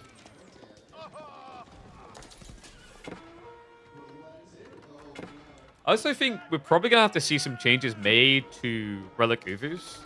Relic Uvus just doesn't feel attainable, especially if you're teching second, which is like every single game. The only way I think it could work is if you're actually aging up first.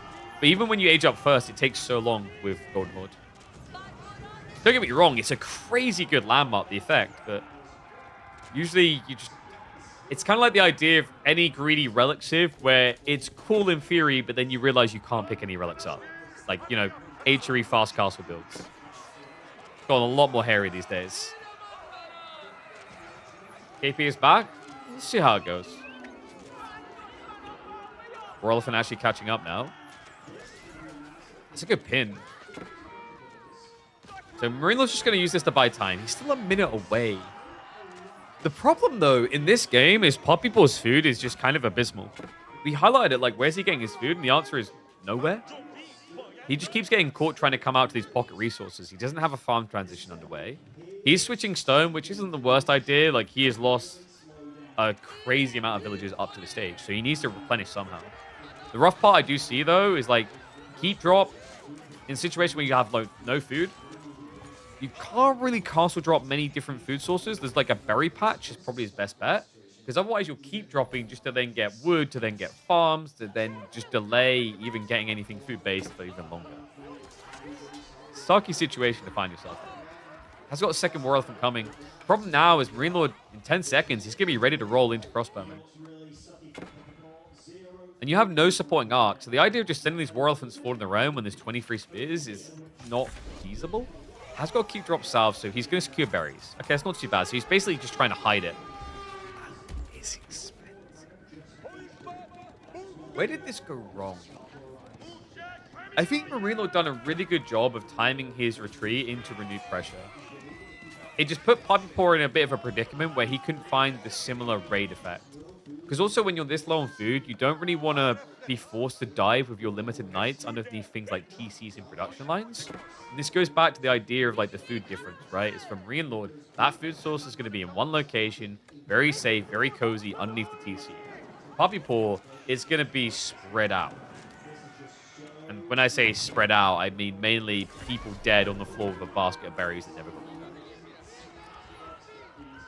So yeah, from this point on, like Marine Lord just presumably has full control of the game. In fact, this should just be GG point. I just keep watching the food. Has anyone been counting how long we've been at 0 or less than 100 food income? Because he finally got the castle up, so he's gathering berries. But he hasn't been able to build anything but archers. I do like that Marine Lord's going back for the Karash, as it can be quite easy to forget about that detail. Like, actually, we even see this later on with different types of things in this series. I think it was like, for example, with Bannerman later on, either this one or the other series. You see people just not balancing their Bannerman because it's very easy to lose track of this, everything going on, and just overinflate into one department or completely neglect another. But Karash, even at this point, is a high-value play simply because you force your opponent to load base damage units. Wololo buys a little bit of time. And there's that crossbow switch. Marine Lord queues up free. Stoner Krum is looking decent now, 120 per minute, and he's no longer wasting on Tortugud. Because at this stage, Tortugud, earlier on, they are insane absorbers of damage. But now that you're up against War Elephants, it just feels a little bit wasteful versus the techs down the line.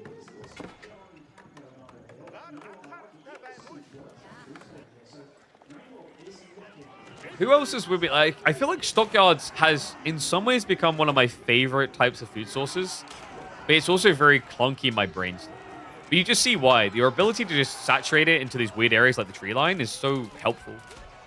Kind of reminds me of the early day discoveries of, like, with Roos. Hey, I can build a hunting cabin and build farms around this.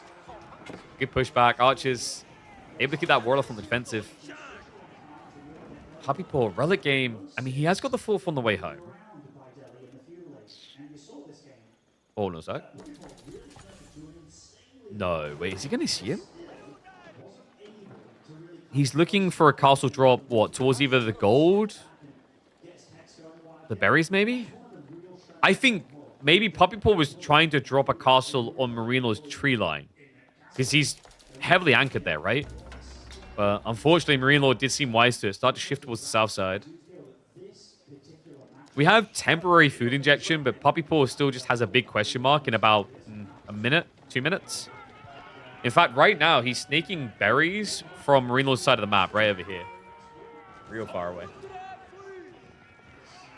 Till next AoE 4 patch, I'm playing Dota 2. Had my first loss as Primal Beast. Oof. Dude, I want to make time for Dota 2. I still love that game. I just never feel like I have time. It's crazy for someone who has so many hours in it, historically. I'd probably be super washed after all this time. Dive coming in. Marine Lord is already up to 18 crossbow, and this is the power of the Stockyards. Push like this. I mean, the only thing that's been holding Puppy Paw together has in theory been elephants, but there's just not many of them. I wonder if this will be breakpoint. Like, for Puppy Paw, there's not really much to come back with here. All of his landmarks are on this screen. Like, Marino could even just think about injecting into RAM production just to get the endpoint. Probably won't give up until that War Elephant goes down. Wololo coming out, trying for something clutch here, but who cares? The army isn't here. This is just mostly still the archers, right? We haven't seen too many crossbow just yet, but there's easily enough. Elephant goes down. Another Wololo attempt, but those are going to get denied out. Great micro from Marine Lord. And that looks like a close to G1. Puppy Paw just kind of scrambling in the meantime, bringing more villagers back. I think looking back at this game, it came down to Marine Lord playing a good game of dodgeball. I think Puppy Paw had the right idea, seeking raise with the Ghazi, but he went mass over shrink groups, right? Which I don't disagree with. Like, if you find a group with 20 Ghazi, you destroy the game. And he kind of needed that because of what Marine Lord was doing. But it does sometimes feel like a coin flip. You know, your opponent could be in like 5 different locations, and you have to go through them one by one when you keep your 22 Ghazi or whatever together.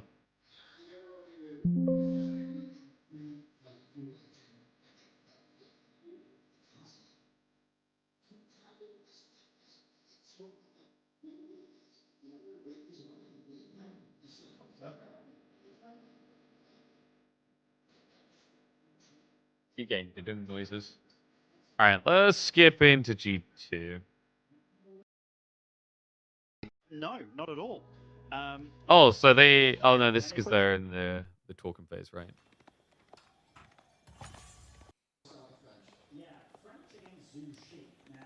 Okay, so this game was nuts. Like, this game was actually absolutely insane. The way this played out, no one could have really predicted.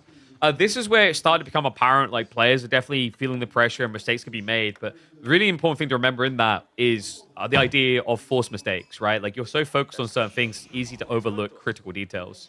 But Sushi, definitely kind of an interesting choice. I wouldn't say, like, the biggest priority pick in more recent times. French from Marine Lord, definitely comfort pick here.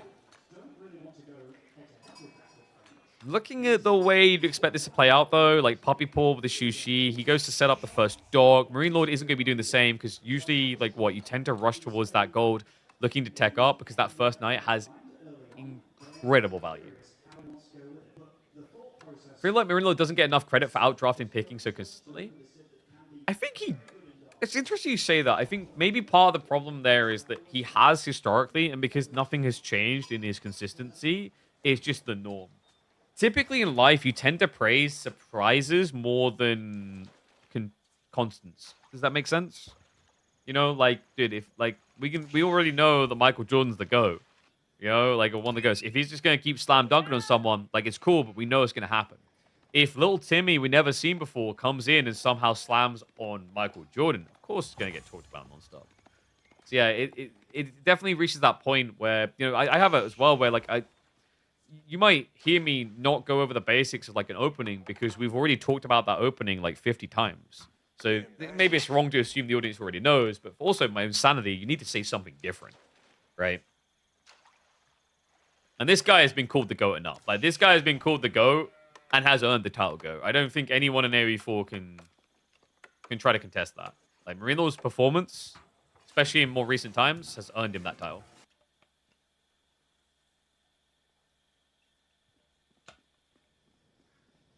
Will he be the GOAT in 5 years? That's what I'm not sure of.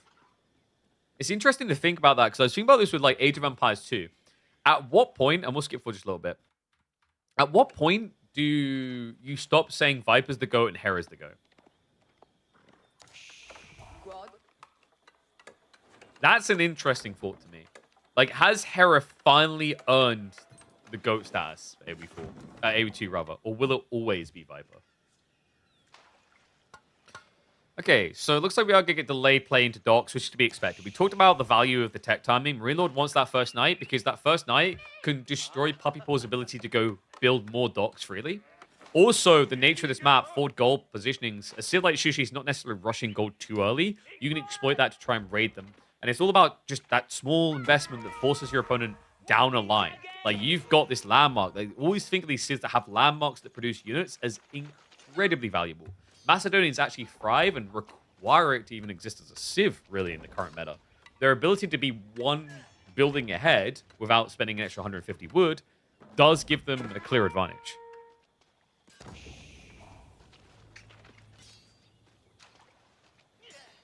Having multiple goats? Yeah, but like everyone wants to know who the goat is, you know? It's easy for Marine Lord because he's been here since the start of the scene. When you compare across different eras, it becomes harder. Yes. Yeah, I mean, like early days. Who was the GOAT early days, really? Because Marino was still up there, right? But it shuffled around. I mean, he was the first RedBull Wololo winner. It's kind of hard to argue with that. Previous GOATs, Chris, Doubt, Viper, Hera. Never Leary? Oh, no, because Leary, I think even back then, he was very specific to Empire Wars, right? He was good, but he wasn't winning everything back in the early Wololo days, I think. I'd have to double check that. The thing about Yufei DLC, I actually haven't looked at it too much. I need to take a closer look. But I think from a sales standpoint, the Yufei DLC, it will do well. I think what's interesting with it is it's just another Chinese Civ, right? And it's not a variant. It seems to be its own unique Civ. But it is a double-edged dagger. Like, would you rather have Vikings, for example? Absolutely. That would sell like hotcakes in the West. But having another Chinese Civ is a very easy way of making money to fund future development because everyone in China is going to want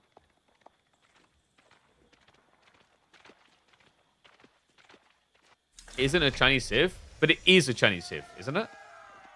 It's not a variant, but it is it's a Chinese located faction, right? Or am I wrong on that?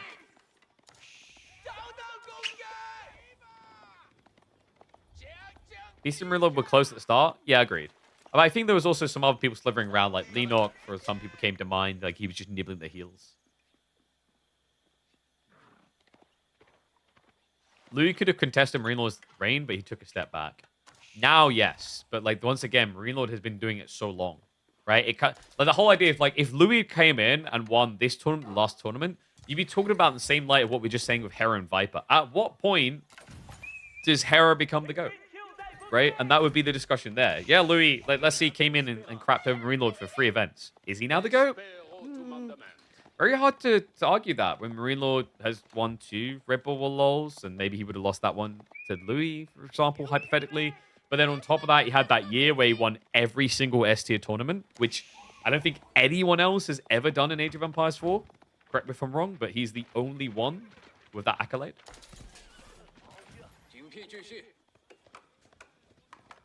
So how are we looking at this game? So it looks like Papa, he does go into the Horseman Spearman. This puts so much strain on your food income. This needs to be capable of securing additional bonds, and this is where the Knights just get so infuriating, right? Because you have to keep blob, blob, blob, blob, blob. But the cool thing is once you reach enough blob, you turn into a counterforce to burn docks. Right now, Marino's goal isn't to burn docks. His goal is to stop villagers building more docks. Your goal as Puppy Paw is to counterplay, but then get to a point where you can run across and torch down.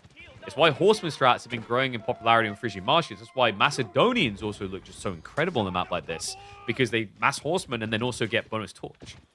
Great find there, though. Puppy Paw does snipe out the villager.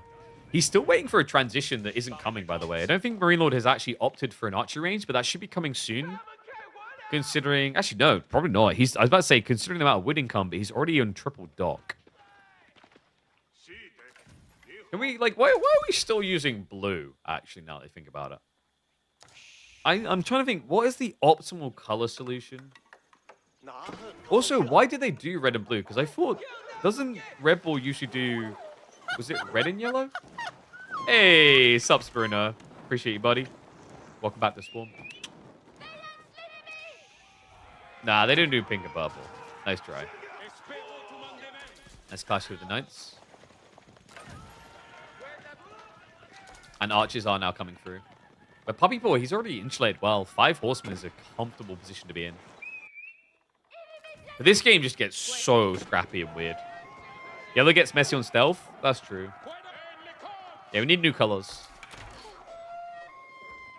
We need, You know what we need? We need, like, fuchsia pink. We need this pink. This pink versus...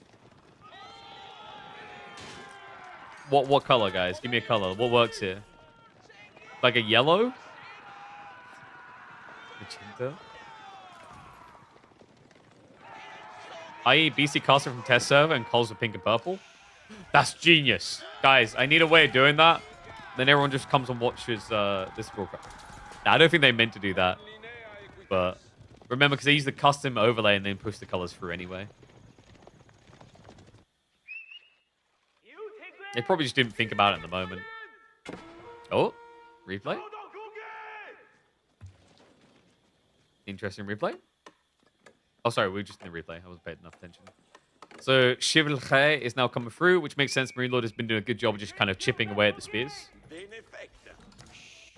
Overall, pawn count is a little bit concerning for M-Lord because, like, Puppy Paw is bulking really fast. Do keep in mind, as like the game goes on, French have got that advantage of just producing quicker out of the TC. The interesting thing is actually when you look at that farm transition, because I think in a map like this, it can creep in a bit easier maybe for French, because usually Shushi are just like fish spam, fish spam, fish spam. Granary's not the comfortablest thing to get into, especially when you feel like you just want to keep bulking. And that's always the unique thing with French, right? With the Chivalry, they also just have this capacity to feel less urgency to just like lose everything and need farms, because you're just going to have that infinite supply of health, essentially. You lied, you are back. Are you unhappy? I'm sorry, I'll leave again. Let me just go ahead. Oh, whoops, wrong one. Bye.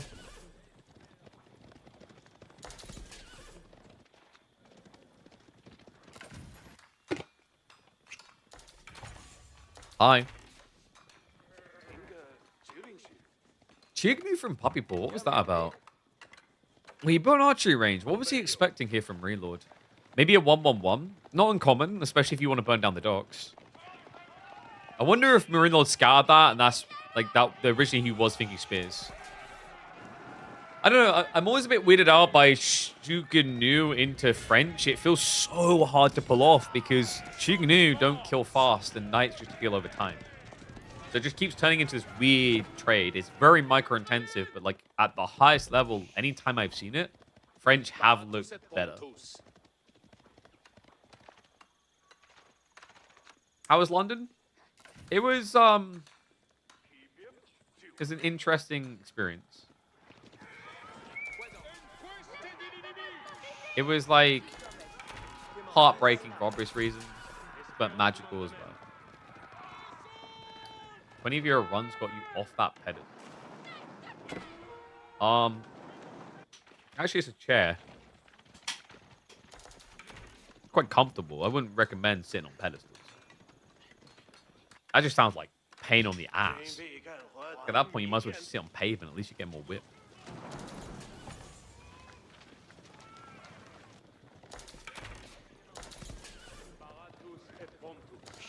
Marine Lord, 50-50 army comp, pretty nice, desirable here. Mountain Academy coming in is going to be like the norm. We don't really see Shaolin Monastery unless you're rushing Castle Age. When you're playing on a map like this as well, you're just really interested in inflating your food income. So because it's a later point in the game, you don't really have that time urgency where you get value out of the monks because there's just so many more units present. It's also just so hard to go Shaolin Monastery in general against French Knights. It just feels like a death sentence. Marine Lord is probably going to want to think about a little bit of security towards that gold vein on the left side sometime soon. The one worry he does have is very close to a stealth forest, so if you don't have an outpost or something nearby, horsemen, knights, they are going to creep up on you, right? Julia said Shushi hard counters French.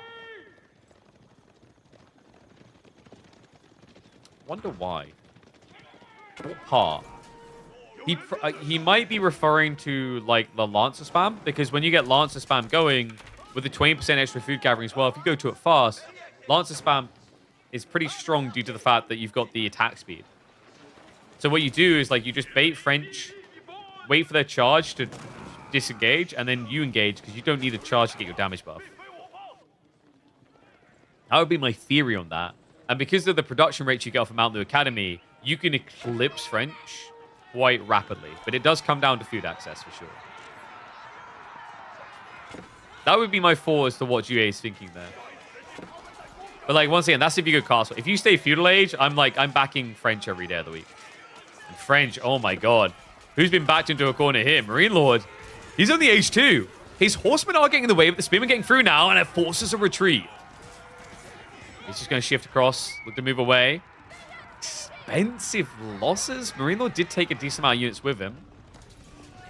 Chief concern here is no tech coming. He hasn't... I mean, he's spinned the spin in a decent degree, but not to an insane amount. There's still enough here left to contest. Those plastic knights are definitely going to feel the wrath of it. They shift to the south side.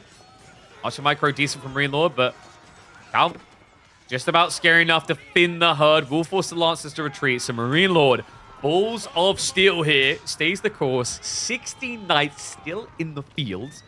The question mark now is whether he can start to deprive those food sources. Marine Lord has been very big on this idea of sticking to the age before when his opponent techs. Makes sense in a Golden Horde Delhi game, not necessarily force in a French game, but does feel desirable due to just the quality of these knights. Remember, if Puppy Paw cannot finish it, it will come back with a vengeance. Courtesy of shit.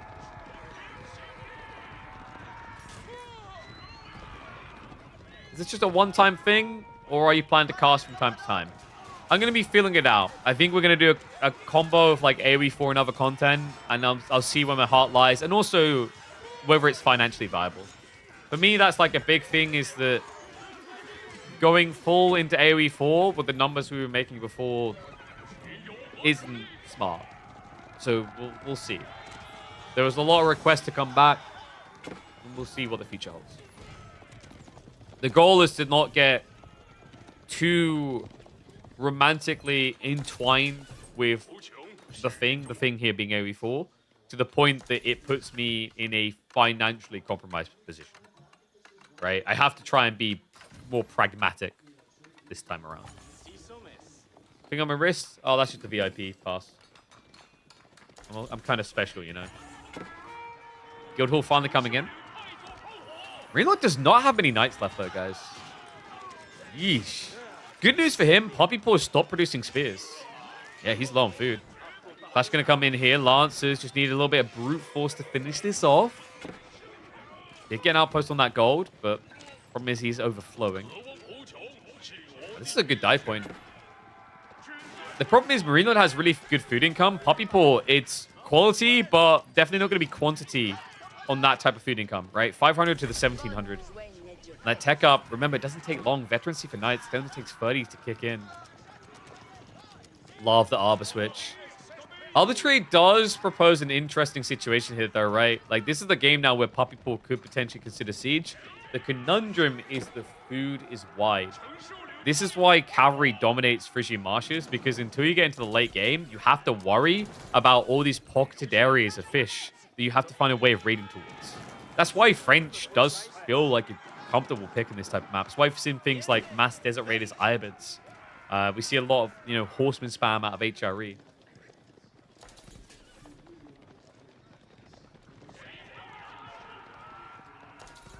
I do hope we get a big patch now, by the way.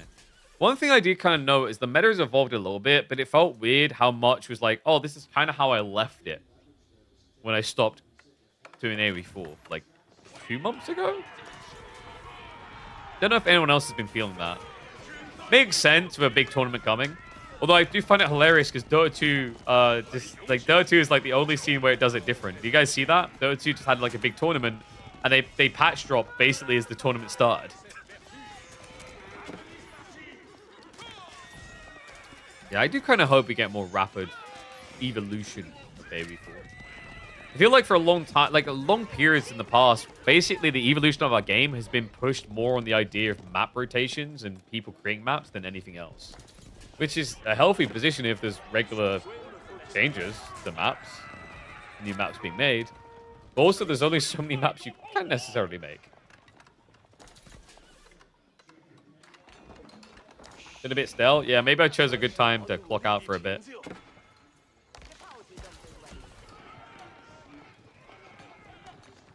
Suck.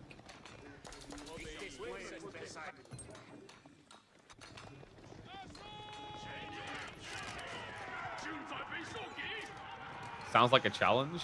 Oh, we gotta get Caillou back in action.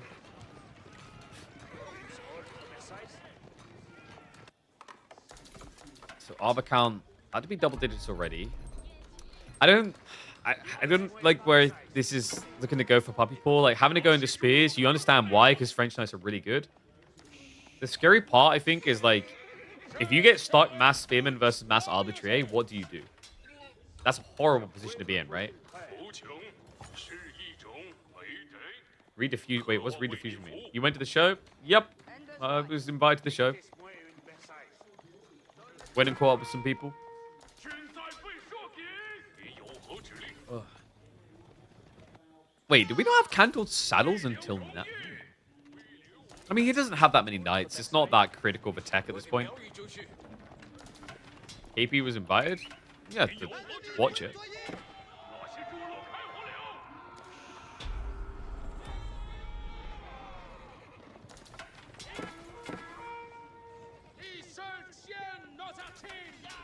Nice to know.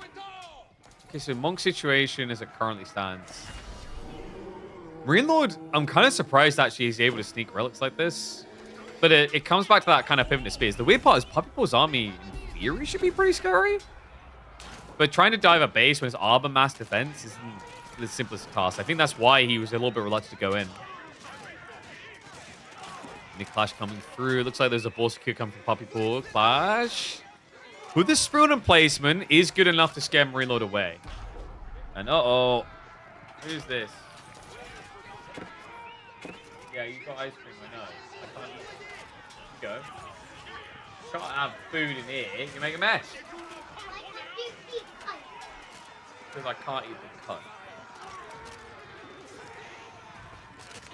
Say hello, stream. Yeah? Which one's gonna win? No. Who's gonna win? Which one? Quick. I think the orange group. Orange. There's red or blue. Which one? I think it's red. All right. She spoke. In the current state of the game, she thinks red is winning. Which in fairness, I mean, Puppy Boy's got 11 knights, 15 spearmen. However, Marine Lord, is he going to get that castle? No. Timing's actually perfect as a back off. Although, where's... Daddy, you're not allowed to eat the card. This stuff.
Testing. Oh, there we go. I think, are we good now? We are. Dude, I don't know what happened. I think my drivers need to be updated. Okay, I think we're good now. Lol? That's a bit weird. Try to turn it off and again? Yeah, dude, I tried to turn it off and on again. I tried smacking it against my face. All of it didn't work. Can't imagine why. That was weird. Dude, it even closed my stream chat. I don't know. Like, okay, I'll have to check I'm going to check drives after this, see if there's someone to update to. Oh, this is crazy. So he gets the castle up. Because I was on boyfriend duty. I had to go get Emma some popcorn when this happened. So I was like, what the hell? How is he... So he gets castle to stabilize. Problem now is what? Food income is actually looking a lot better suddenly for Poppy Paw. It's because of the central control and the boars. The boars give him a lot more credence to kind of exist food-wise. So from Marine Lord, you already see that wood starting to accrue up. I'm imagining where this is where he starts to add in farms.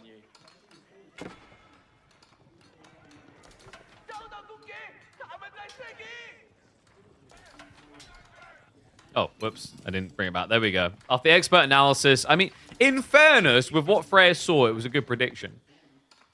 I think Poppy Paw's position is still, like, fairly good.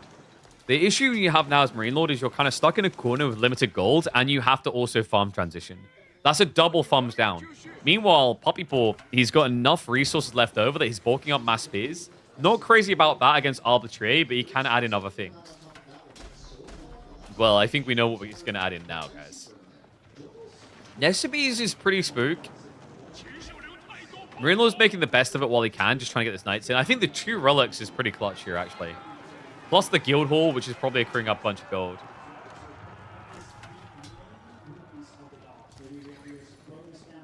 Say something about how well Dimmu did at casting? I already went over all that, dude. Billy, there's literally a whole VOD feed to watch. We've done that whole breakdown. I said they done a great job. There's no beef with them. I think sometimes people want... I mean, like, there are probably people that all have drum with in the future, I'm sure, but I don't see Dimmu as one of them. He was actually very honest about, you know, being whoops and mistaken about certain things, which I appreciated. What's up, Iniri? Great to see you back. Yeah, it's an interesting feeling. Let's see how things go. Lots and lots of things to figure out. In terms of figuring out in this, though, Poppy Paw, going into crossbows is an interesting choice. I guess it's because he was worried about food starting to dry up, so he wanted to have something that doesn't just die in the fight. What's more interesting is we are getting those Nest of Bees. Now, this is the point where it's very hard to see how Poppy Paw doesn't just crush this, right? This castle drop may be a bit greedy. But with the Nest of Bees, if he... Like, I understand the idea. With the tree line around, it's very hard for you to stop a push in there. Like, that choke point is not something you want to be diving into. So it goes a little bit more defensive. RedBull's coming in, and this was the heartbreaking moment, man. Your Poppy Paw right now, inching closer. Nest of Bees on the very edge, but he doesn't see it just yet. Finally gets vision. Knights go for the dive in. Marine Lord holding that relic in reserve. Bodies get in the way. Gets the Wololo timing. Forcing Poppy Paw away, a shift around towards the dock, which is dangerous for the 4 demo ships anyway. Nest of Bees does get a good strike out, but it's all about buying that time. And the fact Marine Lord got this online is nuts. Manages to actually get it up. And this is now going to see him the gold, gives him a tree line behind. That's a cool kind of pivot point for him as well, because he's got more and more farms being set up behind this still, remember. Meanwhile, for Poppy Paw, he's never thinking about farms. Like, this felt like the all-in point for him, right? Treb switch now coming through, but he starts to save up. Now, this is interesting, because I remember I didn't clock at the time, and I had to double-check whether Poppy Paw went for the temple or the library. Because it's a very important detail, actually. Because if he goes temple, he actually has some really cool flex in Imperial Age. If he goes for the library, especially when he's not playing farm economy, it's a very dangerous thing to do. Because remember, like, library eats so much resource in a situation where you're already spending 1,000 resources on elite upgrades. You burn out way too fast. The interesting part is, like, I guess Poppy Paw felt he was a bit stuck here, that he's up against Arbitrary, he needs Nest of Bees. Because it's always scary to have to do this when your opponent's then in Imperial, right? Because you know he's going to have cannons, which is the answer to the Bees. And we can see Marine Lord already having one of those cannons. Does reveal it. And this is not China. You don't get the clock tower effect. I hope people are now seeing how good KPMMs were for the community. I think... Oh, I'm going to, like, shrink my ego, but I think the KPMMs done more to progress competitive play than, like, anything individually did. It makes sense. There's a lot of games played. Also, did I say thank you to Spurner? If I didn't, apologize for that. Appreciate the sub, buddy. Nest of Bees, oof. Not many Arbors left alive. Like, this can be scary against Nobs, but the problem is once you get 2 cannons, it's going to be very tricky for Puppypaw to keep pushing like this. I think we do now have the resources. So Marine Lord can just invest in that second, and farms are now fully set up. So this is where he can actually reallocate his economy, because right now it's very wood dense just getting that set up.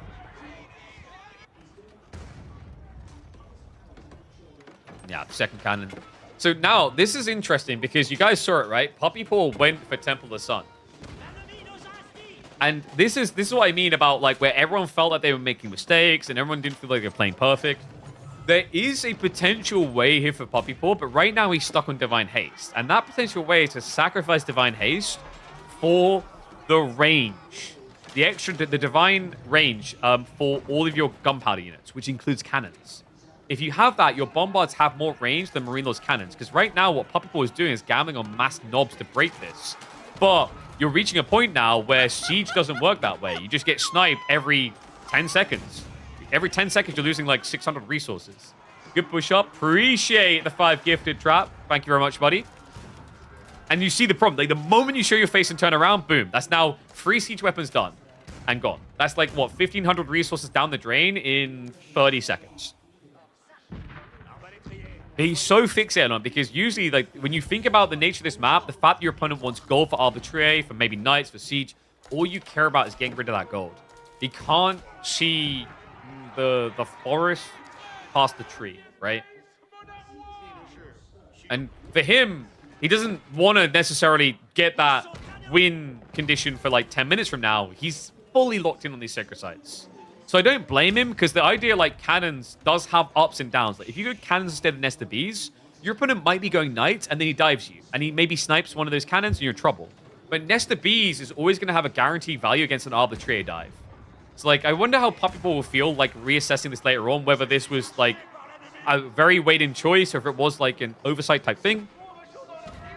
Because even actually just for the Nest of Bees, the extra +1 range would allow him to trade out a little bit better here, but still not Divine Haste. Does at least give a quick gap close to the Spearman. Unfortunate part about this is that Arbitrary do not care about Spearmen. They laugh in the face of your giant pikes. It's just a tickling, right? All the armor from the Gambesons makes it irrelevant. Lord, interesting enough, actually has the guild hall on food. Which I would not have expected here.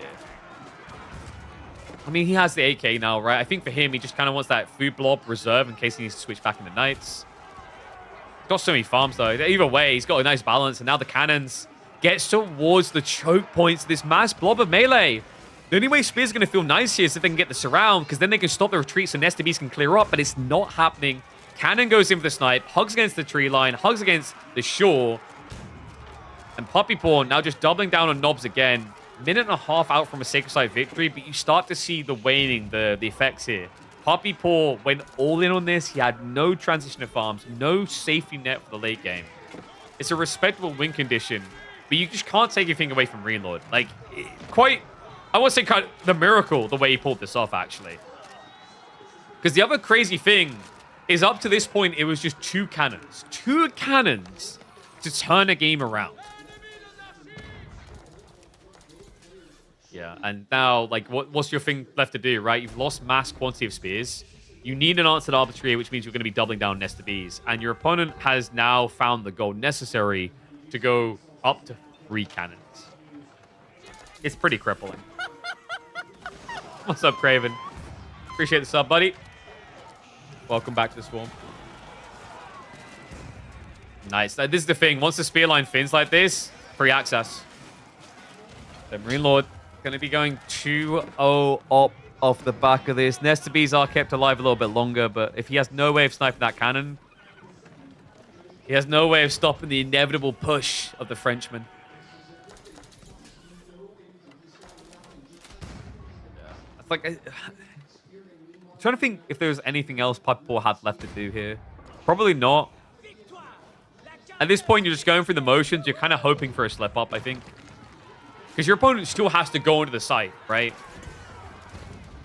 And Marine Lord, he did timed this nicely. He didn't feel pressured by the last 10 seconds, waits until there's just nothing left. And at the point where he's able to siege on the castle, like if this castle was not being pressured, it would be the threat point that could maybe buy you the necessary time on that sacred site, just sniping anything out that comes in. But you know, at maximum, you've got like 20 seconds left with the castle before it gets dropped.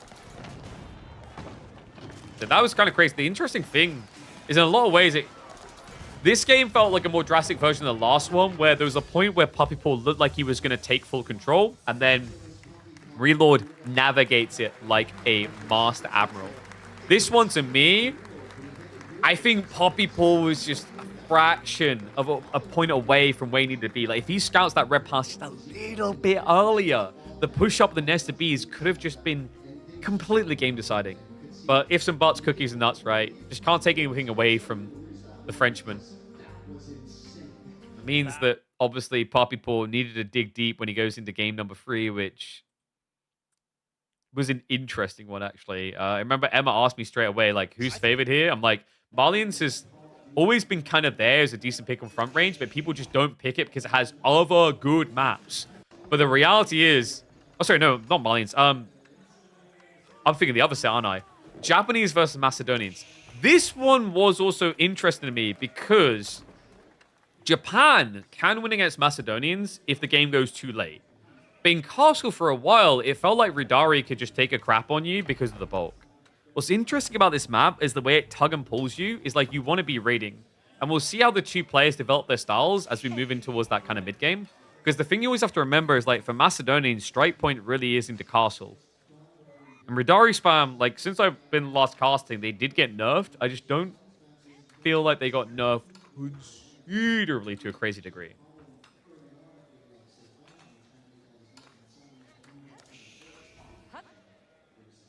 KPMM was the backbone of AV4 scene, and nobody within the community has the work ethic to replace KP, let's be honest. It's like, I mean, this is the thing. I think I said at the time when I was like, I can't, like, I won't be continuing. I was like, good luck to anyone who picks it up. No maliciousness. It's like, it's a lot of effort. A lot of effort. What's up, Lewis? Appreciate the prime sub, buddy. Welcome back to the Swarm. Yeah, let me move. I guess we'll move the... I'll leave that. It's fine, actually.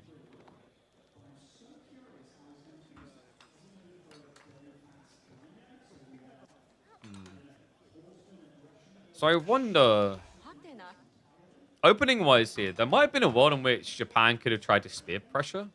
Because the thing is, you might be forced into spears naturally in this matchup anyway, because you're always assuming Macedonia's going to go for Hippodrome. I wonder if that was, like, on Marine Lord's mind, is like, I might get spear hit here. Especially the golds. Because that one gold to the east side, like, there's a lot of potential value. In fact, yeah, sorry, I just saw the minimap. He already did. He walled up, so he was assuming there was going to be a spear rush. So, great discipline by Puppy Paw to use that against him and not waste resources. Professional Terran player beats a bunch of amateur players was shocking. Whoa. Yeah, didn't he lose to this particular amateur player? Like, you know, a few months back?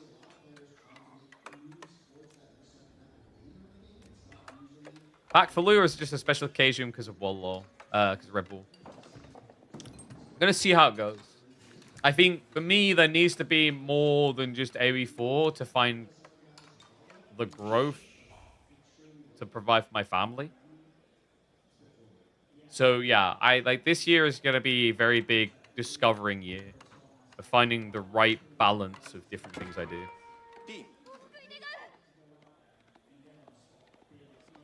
So, Hippodrome coming through. I'm going to speed this up a bit because we can. Lol. Imagine having to watch this live. And he does go for the ball. What's interesting about this is, like, usually, you know, Japan in this matchup, like, how much you want to play the feudal, I wonder. Because it's not as bad as you think. At first, you think, KP. He's got Hippodrome Horseman, plus 2 damage. What are you going to do against that? He'll eventually get a Ridari. What are you going to do against that? You're Japan. You get a knight yourself. You also get extra damage because you get an extra +1 melee attack, and then you get the bannerman effect for an extra 1 coming in there. So this is actually not a terrible civ at negating the advantages of Macedonian Hippodrome spam. Where it can get tricky is when you get that castle. I'd have to double check the math more recently, but like Ridari were able to firmly slap around knights, Mount Samurai. It's different now because they did receive a few tweaks and a few nerfs. And especially when you have the Uma Bannerman buff now, it does feel like Japan has a way of contesting, but it feels very micro-intensive as well, I'd say. You want to try and maximize the usage of your deflective armor, basically. What has been intriguing is the fact that more players with Japan have now been adding in Ona Musha early on. And I think that was like a game changer. That was like world expands before you. It's like when people start experimenting with it against Ibids, it sounds bad, but then you realize the bonus damage is just so good. This is a lot more micro-intensive, but the cool thing about that is that Radari is a higher cost acquisition unit, ergo you have less of them, ergo they're more bulky, ergo targeted fire is more rewarded. The whole idea, if you don't mind microing as hard with a range mass to shoot down a gilded unit, because it's already going to take extra effort anyway. So you don't feel like you're wasting as much effort, because there should be less entities to attack, and also you're leaving less DPS on the table, because it takes so much more to kill them. He's back. We'll see. We'll see. I think Deadlock could be something to look at. I have been weighing up spending some more time on Deadlock. Basically, when Deadlock came out, I played a lot of it. I even actually ran into Dumu squad and stomped them. I don't know if he was with them at the time, but like sort of was there. I think it was Lays and a few others, and I was like, wrecked. Then I was like, this is addictive, and I shouldn't spend that much time on it. Uma? Let's find the villagers.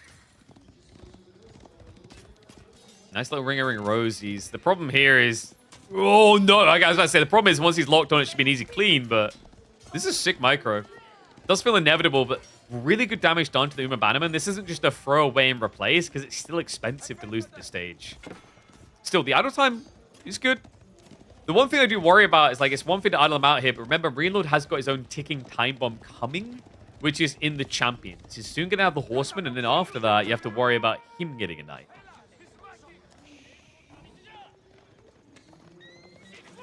Yeah, the goal is to kind of see how things go with AoE4. I think the next few months is going to be interesting, let's put it that way. Not sure how to feel about it all, but yeah, we'll see. I think part of me just didn't like the way I felt like it had to be left. But like I said, I don't regret the time away. It was needed. Really needed. So I can address other things. But, I don't like being a destroyer, man. I like to build. Unless I'm playing as like a Chinese player and he's got 15 TCs, then I'm a destroyer every day. I'm gonna smash all his bollocks. Alright, so ball secure on both sides. Like the Agiramafa play, actually. Is a little bit worrisome from the detail of tech upgrades. Remember what we said? Japanese Spearman, there's an extra tier of melee there. And there's even this crazy idea that you could... I know, stick with me on this. You could go Katana Bannerman.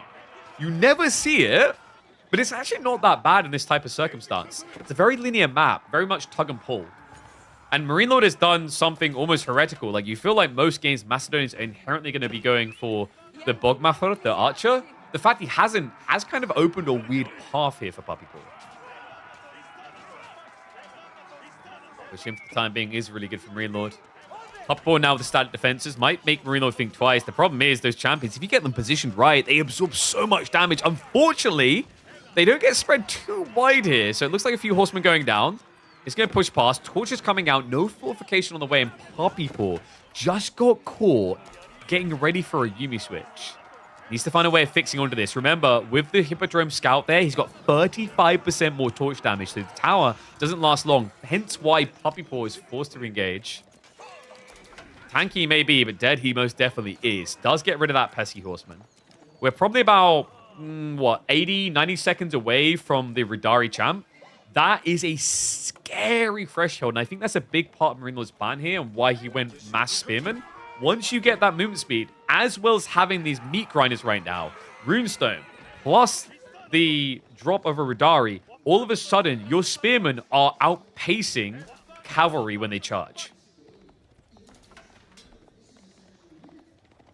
Really miss your streams? Well, there's one here. I think the healthy thing to me is finding a way of being able to do new games and like multiple games, maybe esports wise. We'll see what direction I'm going. And obviously, still doing AoE4. We'll see. I will say, I think some of you missed out on some good content, actually, the last few weeks. Octopus game slaps. I actually was enjoying that before we left. I'm not sure if he dodged a bullet or missed out on a hilarious time when I spent 7 hours trying to slide down a hill in a game.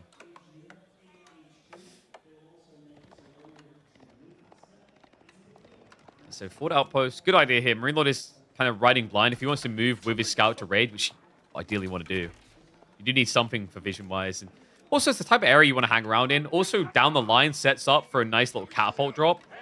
Right? Let's not forget, those outposts are probably the most toxic outposts in the game still. Not probably, they are. They're more toxic than Byzantine's ones. Don't know why they get bonus damage from range upgrades. But they do. And Macedonians have a lot of them.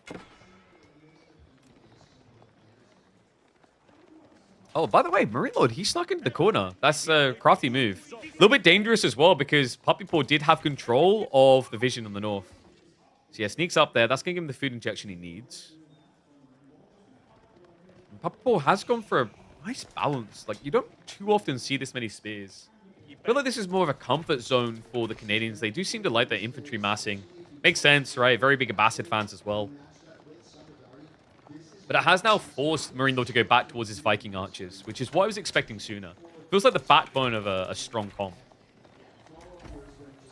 Oh, Doomy did a good job of commentary? Absolutely. He has good key insights. You like Crimson? I had a lot of fun with Crimson Desert. It's just annoying because I wish the game was a little bit more clunky and busted so I could do funny things with it. Or was more moddable. But like, we might revisit it to see if it's possible to go across the entire Crimson Desert map without touching the ground. Without using mounts. I think that would be a pretty crazy challenge. Good fight here if Marine Lord could find it. Puppy Paw just looks like he's trying to buy time for attack, though. He's still investing in army, but we've got reserves. And oh no, I've got a Freya. What do you want? What are you going to show me?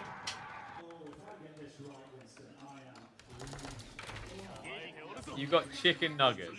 That's the most Freya thing possible. And a car. I don't know why you got chicken nuggets in a car. That's a weird combo. Oops. Are you right? Yeah. All right. What do you want? Dream. No. Subscribe onto our channel. Press the subscribe button. Just you say that again. Oh. What did you say? Subscribe the button to our channel. I think that's my new sub alert. Yeah. Okay, guys, I just really want to emphasize, I didn't even tell her to say that or anything. Alright. You say bye stream, you need to go get ready for bed. Say night-night stream. But I have to eat this. Yeah, you go eat it inside with mummy. I don't think you should even be eating those. It's your bedtime. What? What? Daddy can't eat those anymore and you're just mocking me. Who's that? Oh, that's a character from World of Warcraft. What's this? It's your car. Alright, Freya, you go in with mummy now. Give me a kiss and cuddle. You go. Give me kisses.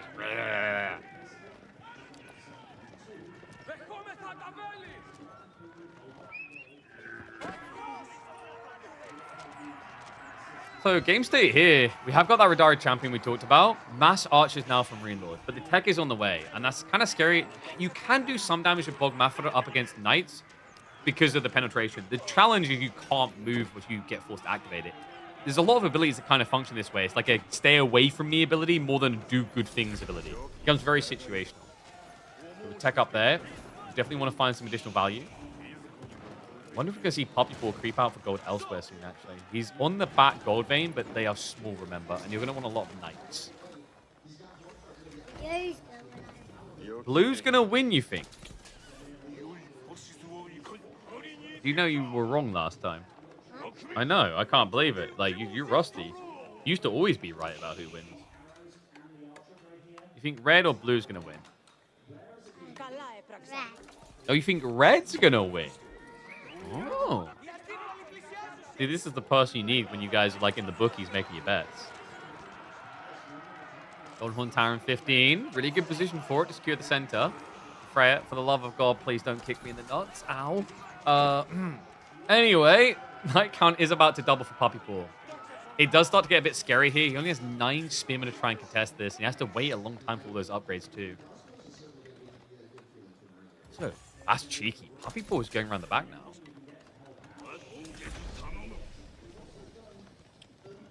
I think the interesting thing about this game state right now is like Marine Lord doesn't have a truly threatening cavalry comp. He has a reactionary one.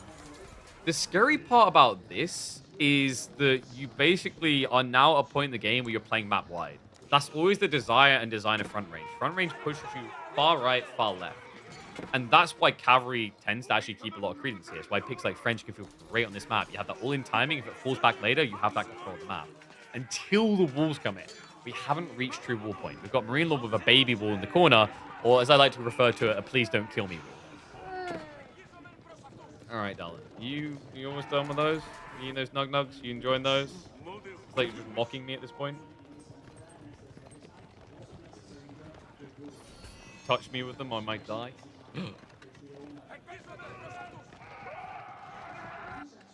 You guys missed this. Like, before I left, this was basically her. She sat on my lap for an hour as I played the Octopus game. Not that. Not this, though. Okay, good score on the Knights, actually. I guess Puppy Paw lost track of it. He's managing multiple groups. Red's gonna win. Red's gonna win. Okay, well, there you go, guys. Stop spoiling outcomes. How do you know this? Blue could maybe win. No. Oh, no. Okay. Marine Lord needs some sort of push into damage right now. That way. What's weird is the Yuumi versus Bogmaffer interaction. Like, you got Yuumi just so discounted, but obviously it's substantially worse. The worry you have is quite often Bogmaffer overkill, Yuumi underkill, but as you build quantity over quality, you get the situation where even Yuumi damage is enough to fell a beast. Yeah. Yeah. No. I still know that. Yeah. He bouncing a bit. Yeah, and I bounce and I can't see the pen. What's up, Philly? Appreciate the prime. I think I already said thank you to Lewis as well. Thank you, guys. Appreciate you. Wait. He still doesn't know about... Like, this is the weird thing. I think Marine Lord... I don't know if letting Puppy Paw have the northern outpost was intentional. Because there is a strategy behind that where, like, if you're contesting it, your opponent's going to check the area. If you never contest it, he's never going to look. Not even at the fact that you can see deer dying through the fog if you look in that area specifically. A little bit of an ambitious dive there. Couple not really paying attention where the Knights were going. Does pay the price. Good rotation in by Marine Lord. We are getting deep into Radari territory now, but when I say deep, he's got 6 in queue. The problem is Puppy Paw already has 50 Knights in the field. Look, Nanny's in chat. Say hello, Nanny. Yeah, that's that name. Say hello, Nanny. Hey, Nanny. Say love you, Nanny. What Nanny? Old Nanny. What? Old Nanny. What? Old Nanny. Oh, Nanny. Full, Nanny Sharon. There you go. No, Nanny Icona. No, it's not Nanny O'Connor. It's Nanny Elmi.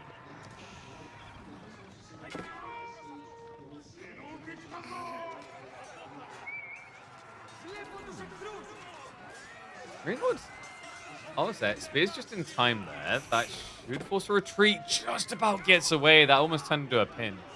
It's really tricky because the initial burst of damage isn't that impressive due to the deflective. And that's why Marine Lord just tried to pin him for a bit, get the horseman hits in, take that shield down. Good burst from Spears afterwards.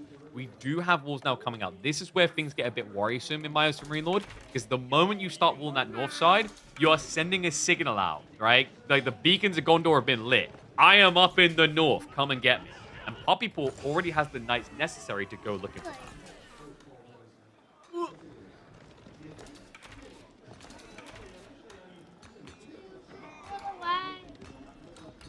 A little bit. This is always the weird thing of front range. Like I say, I love front range, but sometimes this RNG of it can be rough.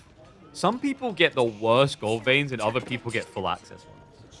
It is a bit tough. It's gotten better over time, but it's still not a perfect map for that. Freya, stop headbutting the microphone. You silly goof. I know, there's two songs. Yeah? You've got to go get ready for bed. Say goodbye to stream now. Yes, you are. It's your bedtime. It's your bedtime. I'm going to tickle you. There you go.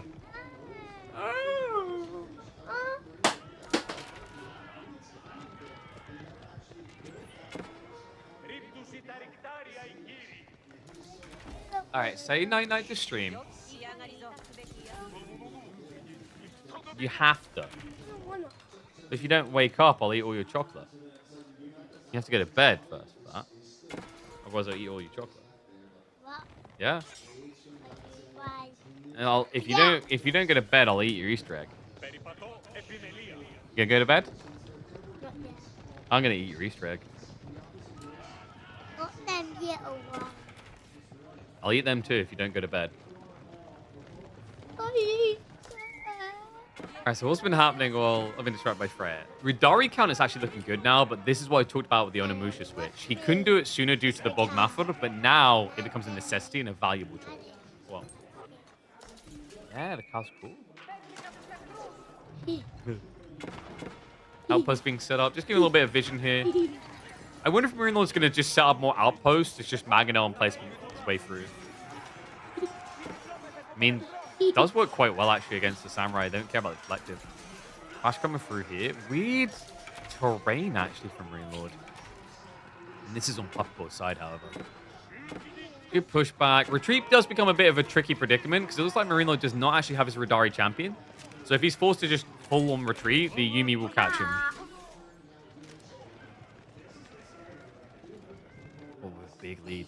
It's deceptive. You have to remember, we're talking about quality archers versus crap archers, but remember what we said about size of that. As it scales more and more, the fact that crap doesn't matter, because they're not going to overkill anymore, while you having many better archers is just going to lead to a lot of wasted damage. It's always been the weird and polarizing thing about Yuumi. It's why they've been nerfed a lot in the past. They got way too good. At first, they were ignored even though they were good. Then they got buffed. Then all of a sudden, all anyone can talk about is how it's breaking the game. And dial it back. All right, Freya, you're pushing me away now. Stop that.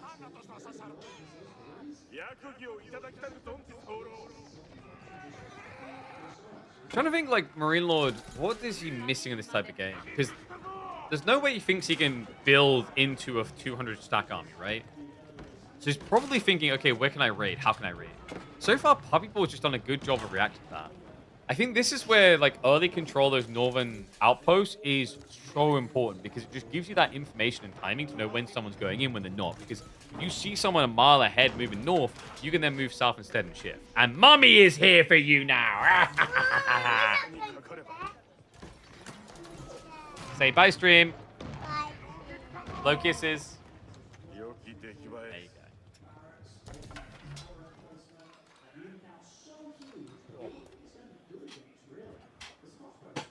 All right. Now I can focus. The combo of getting kicked in the nuts and having a heavy log on your leg does things. Oh, wait. Whoa. That's important. Puppy Paw. He was already coming here. And that's only a wooden wall. It's not going to last very long. So this is what I was talking about as well. Like, it's... Ridari are in a weird place, man. I think Ridari are still nuts, given the right circumstance. But I think the problem I keep feeling with Macedonians... Not much has changed to really alter this. Their options as they get deeper into castle feel a little bit limited. Because they just don't have an economy that keeps up. This is also where Japan is great on a map like this, because the Kura storehouse just gives you that extra injection of infinite food. It's a double savings, right? You get the farms for free and you've got food source, but also you didn't have to worry about using these small slices of trees to set up your farms in the first place. Yeah, for Marine Lord to contest, he needs a switch into farms. Yes, doesn't look like he's going to get time. Knights start to push up. Golden Horn Tower can be threatening. We now got the trebuchets assaulting in. Now, this is interesting, actually. The Yuumi. I do remember glancing this part when I was down in London. This was crazy. This fight right here. Ridari versus Mounted Samurai. count heavily in favor of the Mount Samurai, but he gets the runestone drop for the plus damage. And notice something else here, folks. There is 0 bannerman. Despite the fact he's heavily outnumbered, Marine Lord gets somewhat of a good trade, but you have to give props to Puppy Paw. Micro just around that left side gave him the concave to lap through. Crazy fight there. One that would have actually been a discrimination for Puppy Paw if he had the Uma, but this is where that back Q can really screw you sometimes. He's got triple Yumi, so he's securing his Archer mass. He's no longer buffing his Knights, which is a significant number of his force. Problems still do arise from Marine Lord, though. His food income is not competing.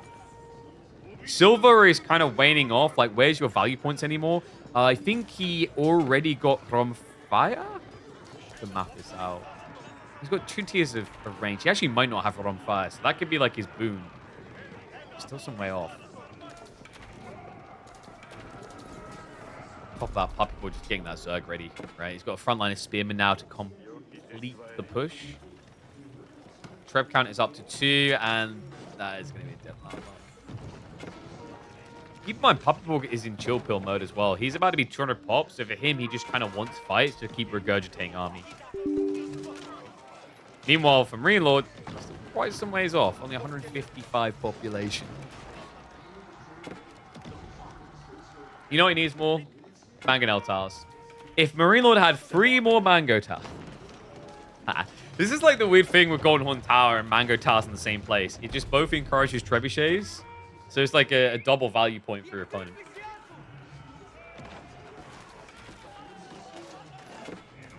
Now with the Golden Horn Tower down, it becomes a lot harder for Marine Lord to spread himself thin across the map. A little bit of poke in here. Puppy Paw has lost a significant number of Yumi, but for good reason, guys. He's replaced them with Ona Musha. A lot more tanky, a lot more value against the Ridari here. This just doesn't look great. It's the Knight count that worries me. There's still no Uma effect, but nice bait, forces the Ridari forward, and then it's just a simple 1-2 punch to punt him out. And that concave on the north side is always what you're looking for. I think in this type of game, like, but the difference maker really was Puppy Paw's control of rotating north side. I think he done a really good job of playing up into those mountains and looking for targets. And the early outpost control restricted Marine Lord's ability to, with subterfuge, move in and find his own raids. Never really felt like at any point in this game was Marine Lord a master of these type of raiding attacks with these, heavy cav civs. Never did I really feel like he was able to find that inject point. And that's a big props to Puppy Paw.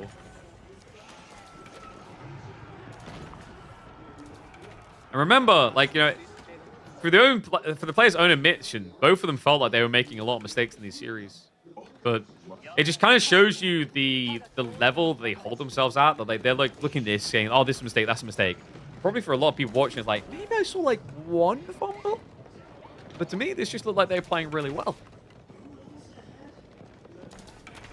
Honestly, though, I kind of prefer that idea where both players felt like they fumbled a lot, because it almost becomes more expressive in the way you play a game if that's how it is happening.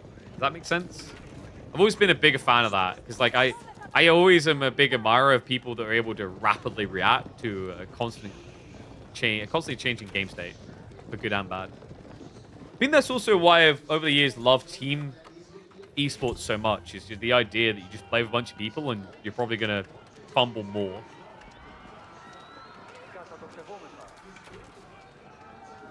Bulls are gonna be coming up. Looks like, wait, did he get stopped? He did. The problem there is because it's Onimusha and Knights, you can't just build the wall and hide on it. He would have died if he done that. So like, it's the correct call by Marine Lord, but this is breakpoint. Look what's happening. Southside's already been invaded. He's lost the relics. He's got lots of gold. This is the weird thing with this Civ quite often. You just end up with this influx of gold that you can't spend because you're rushing the silver for tech upgrades. He doesn't have the food income to keep up Ridari. Yeah, Macedonians, like, sometimes they just feel like such a needy Civ. It's so hard to find what you necessitate. Especially when you don't necessarily get a big boon in anything food related.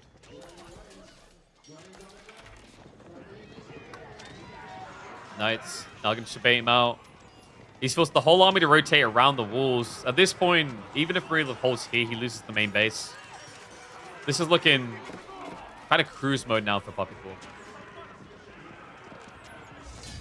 GG, there you go. Puppy Paw, man, this was a big deal for him, right? Like, in terms of, like, emotions, you could see it on his face on the stage. This was draining. It's hard I think in these type of moments to kind of shape the feeling that you're repeating history, you're just going back to what happened before. Because he's been there and that was brutal. Sometimes this is like the momentum switch you need to just full reset. Like, props to him. It shows you how far he came as well. Like, that game, I think, was, I'm not gonna say clinical. Like, perfection is hard to achieve, but, like, incredibly well played by him. Then, of course, the infamous Skutra. What's my thoughts on the AoE 2 scene? I love the AoE 2 scene, man. Like, I've worked events in it. You know, I'm not able to follow it as close as I want all the time, but it's always a thrilling and enjoying time to watch. And a lot of the players deliver incredible games, sometimes meaningful performances. Still remember MBL's, some of his from the group stage. Like, I enjoy both. Sorry to be like the neutral Nelly, but I actually think both games have their place. It's the thing I said to people as well. It's like, you know, some people felt like AoE 4 was trying to be AoE 2, but better and get them. No, I think AoE 4 very smartly pivoted into trying to actually extract the StarCraft fan base to a certain degree. In fact, I think if they had not fumbled on the tech side in terms of like the input lag, they would have probably crushed StarCraft scene overnight. No offense to StarCraft, just obviously a game that's not being supported anymore versus one that is and has that deep ingrained asymmetrical design to the extent that AoE 4 does, would have been a perfect pivot point for so many StarCrafters. Hate the comparison at this point. Yeah, it's like you can't avoid it because it's Age of. But the other thing I said to people is like, if you really want Age of Empires 4 just to be Age of Empires 2 better, you already have that with Definitive Edition remakes. And here's the other crazy part to think about here. We live in a time where everyone complains about the last Call of Duty being the same as the new Call of Duty, and the next one going to be the same as this one. Then maybe it's good that we just have games be different. Isn't that refreshing? Because if we're just going to make the same game, then why would you change game?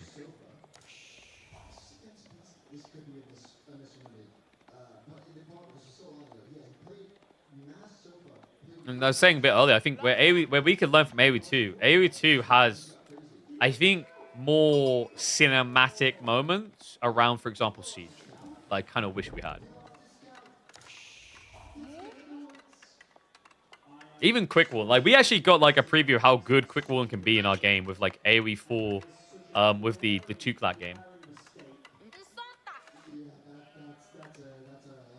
The engine's much better. Yeah, because AoE 2's engine was built for its purpose. Age of Empires 4's engine was not built for this purpose. It was built for this and for something that is a completely different style of RTS. So it's always been a struggle to balance that, I think, for the devs. They do the best they can, but obviously, compared to if they had the opportunity to start over and build from scratch around everything that AoE 4 is about, it's like the things you learn. And sadly, you as a developer can learn important things, but some of the things cannot be alleviated or fixed. You can fix Age of Springald, for example, but you can't easily fix netcode, or you can't easily fix, you know, tick rate related to like your engine, right? Because sometimes we're talking deep level where you'd need to build up from the ground up, but you'd also have to somehow find the miracle budget to do that in the first place.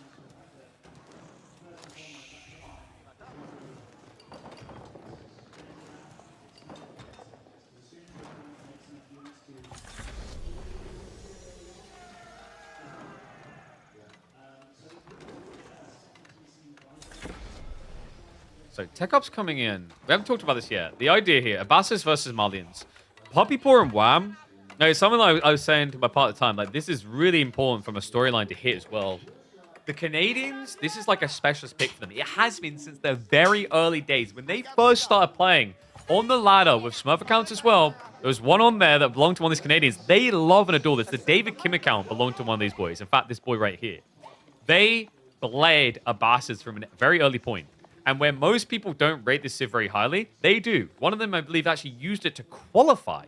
It was a Sengoku versus Abbasid game in which he destroyed his opponent in incredible fashion. They are incredibly talented with the Civ, and this is someone where playstyle difference matters a lot. They take approaches to Abbasids that we do not see many players attempt, let alone optimize at the moment. So military wing beginning. This is already a very ambitious pick, by the way. Picking Abbasids on Socotra is odd. Malians can seem odd because of what I'm about to say, the board detail, but Malians at least has credence in the idea that you have food that will never run out, and this is a map where food can be very difficult to justify. But what's interesting with the Abbasids, they may not be able to go for the ball, But I love this deer shove idea very early on. It has forced Marino to go into javelins. Concern has to be here. Jav spam, very effective on a map like this. If you are allowed to set up a wall in the center, you always have an easy retreat point. Range tends to dictate flow in a lot of matchups, I feel like. That's why we've seen English look really good. They secure the ball, they follow up lombos. Because the moment you set up a wall, I call it the holy gate. In the center of the map, where you got those two tree lines, if you set up a palisade wall, you always have a safety retreat point. And it's hard to build enough burn power to break through that type of defense early.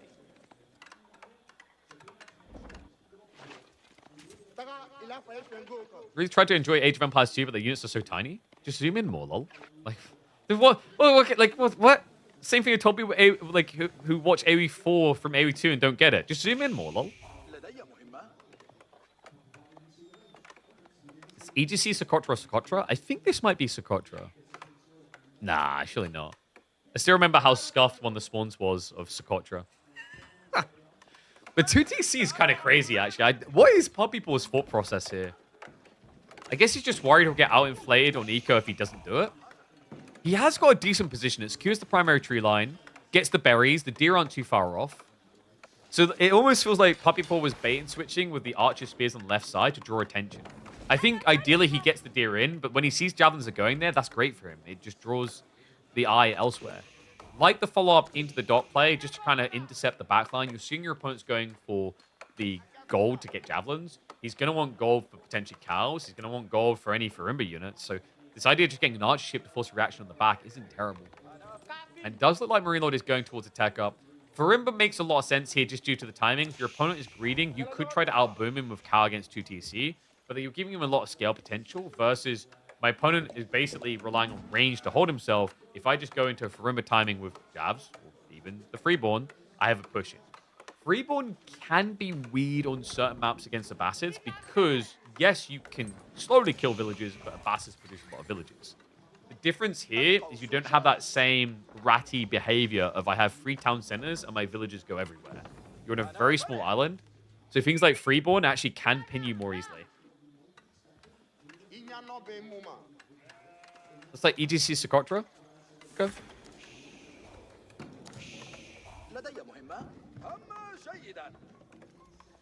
Islands can't build full pit mines here. But you get decent amount of value. Also, it's just the idea of, like, once again, on a map like this, like, Javelins is a very bullish type unit. But yeah, it's going to be Farimba.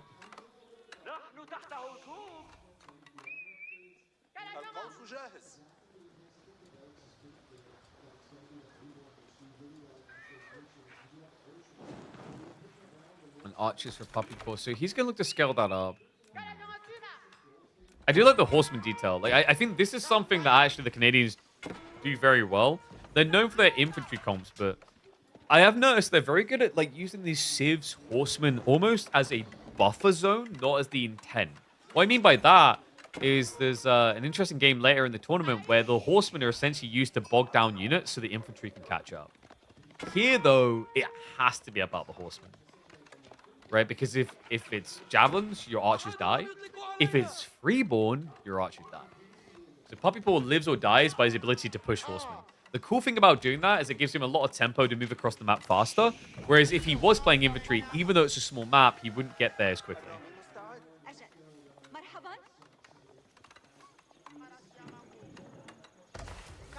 Malians can hit critical mass so easy with no map space for horses. Like, the thing is, like, the horse is still going to reinforce fast. But I think, like, Puppypaw had 2 approaches here, right? He either builds horsemen and rushes them across, or he builds, like, Ford Raxes to get that mass quantity. Concern there is, like, you're building spears. Your opponent can just kind of pump out Musavati, which is a little bit cheaper. I think spears of bastards actually could have been pretty cool. I wonder if they practiced that at all, actually. Like, the idea of Ford Rax here, because also, you know, you might be paranoid that Marlins get added in a few sofas. But this is very much like what you're trying to do now as Puppypaw is use bulk to break a scale. The problem is Marine Lord is already scaling quite well. He's got half your military already, but it's much better quality military. Hasn't upgraded the javelins, but the freeborn. Remember, these units are beefy boys, 175 HP. They lack damage though. So the goal for Puppypaw is to use that against him. It's kind of like when you see someone push Tordakud. They don't die, but they don't necessarily kill either. Here you go, searches round. So he gets the concave, gets the full overlap, which is what you're looking for, which is why this begins to look so good for Poppypool. His goal now is to just keep vomiting troops like this. And this is where Marine Lord is looking a tiny bit greedy on his approach. Like, he's pushing out an early wave. You have to think of these Freeborn a lot like when you used to watch HRE do Burgrave rushes. A few men-at-arms at first can do damage, but then if you're not careful, all these trash, crappy units can overwhelm you because you have quality, not quantity. Sometimes more crap beats less crap. Concave again. Good hug point. I like what Marino's thinking here. He wants to be close to the tree line so he cannot get surrounded so easily. And if it does begin to surround him, he has an easier retreat because his opponent's going to path south instead of north and south at the same time. Now, this was an interesting choice switch by Poppypool. Camel Archers, he's once again going with this idea of cavalry on a pretty small map. Camel Archers do have very high penetration, which means, like, against Freeborn, they do okay damage, but you're still talking about a very bulky unit. I think the bigger problem here is, like, Poppypool is now producing something that doesn't come out fast. The idea behind why he's doing it does make sense. Most of passive players, when they're against Castle, see value in camels because camels do have high base, so they can deal with men-at-arms-esque units. It might be that he's worried about some Soph being littered in, which would also give him the debuff. But you already see how this is not a problem. Like, if you weren't able to contain the Freeborn with Horsemen, you're now building units that take bonus damage from Freeborn. And we are basically a critical mass. It's 16 Freeborn. Remember, they've got high ranged armor, which means they can dive the base and not care. And Poppypool just got caught trying to cut reinforcements. Yeah, I just look at the health bar on that. That Freeborn is not going down. Horsemen are coming home. Might be a little bit late, though. Look at the idol. 17 villagers just not working. More Freeborn coming in. There's enough to hold them at the choke point so he doesn't get that surround anymore.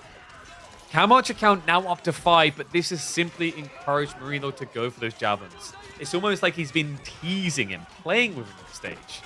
A lot of people have the right idea to keep producing into horses. The question is, will his food survive? He's on the berries right now, south side.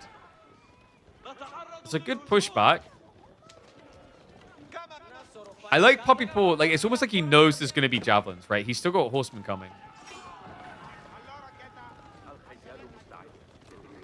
My only concern here is that cams die so quick against you. There's a reason why you never see Ibids building Desert Raiders against Malians. And you're going to see it similarly here with Camel Archers. It's just as bad. You get melt moded. So the good thing for Poppypool so far up to this point has been using cheap crap to overwhelm because your opponent is men-at-arms cheesing you, essentially. But now you're talking about premium range units that counter almost everything you're doing. Even horsemen will struggle because their ranged armor resistance is low against castle jabs. Now, you can't help but feel Poppypool, the goal here was to try and push out and start raiding the eco back.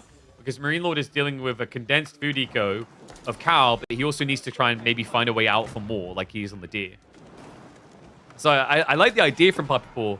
The problem is, you know, you just don't have the full breadth of a Dry Arabia to sneak that as much. Your opponent's reaction is smaller in terms of his arc. Like, moving from center to east, much less movement required by those jabs to cover both angles.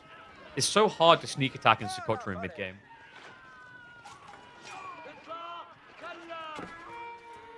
Six jabs and scaling. Horseman with a rotation on the back.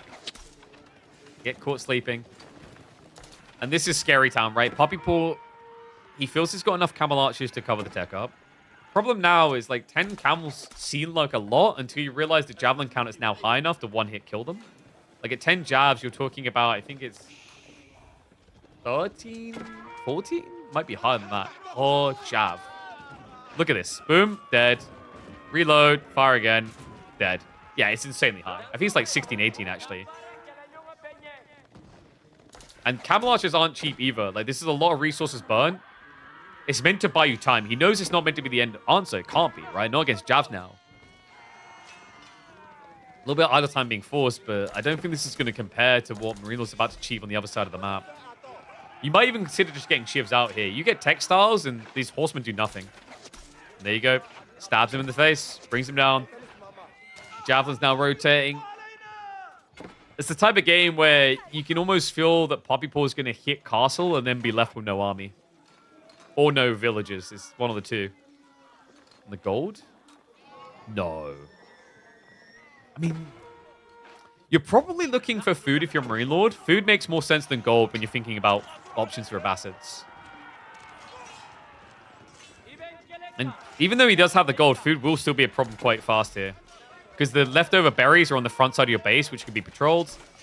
North side push here is just looking a bit depressing. This is locked in for Marine Lord, unless Puppy Paw can maybe go for like a Ghoulam switch. I think that's the one thing that the Canadian's holding out for here, is if he hits Castle and his economy's still intact, he can just go for a mass Ghoulam spam. Scary problem there is Mustafadi spam quite feasible for Mali. And also, just 1 or 2 Ghulams to begin with isn't going to hold you. You need probably like triple racks production, which I don't think we have any barracks yet. No, he's just got archery stables. Eesh. Tech up complete. Use the Lancers. It's kind of your only Hail Mary here. With the burn coming in, it stacks up fast. Villagers now going down. No 2CC effect anymore. And nowhere to hide. This is rough. The problem is Lancers just take way too long to produce. And against 40 units, your Lancers can basically just come out, die, come out, die. Guys, remember when Camel Archers used to break the game? Oh, how far they have fallen. Yeah, they're looking a bit depressing now, aren't they? There you go, guys. That is why we call him the chimp. Easy 3-1.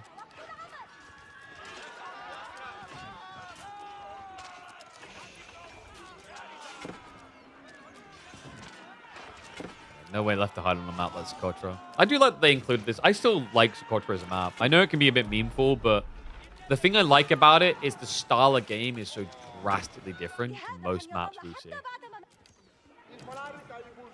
And it was a refreshing take because you had global bans instead of the targeted bans. So you had to rethink how you approached it entirely. Well, no approach left here. And this is how Marine Lord, of course, makes it through to the grand finals in Kushki fashion. Still, I remember talking to him after this. Marine Lord was like, he wasn't happy with the way he played. He felt like there was mistakes. I mean, players are usually like this. But he will admit when he messes up. He'll also be cocky when he feels like he's on point. I think he probably looked back at this one. The only thing I could think, I think Marine Lord played it really well. There was maybe a few moments where it felt like he was going a bit too fast. But that's inevitable. You kind of want to feel like your opponent with the opening men-at-arms-esque units anyway. I don't necessarily blame him for it. And that's the gold. He's been trading his way into hope here. But no food, no bueno. I love how he doesn't even care about the gold. He's like, I can come back for those. Those aren't going anywhere. They're stuck out of the base. There's nowhere safe to be. Peace.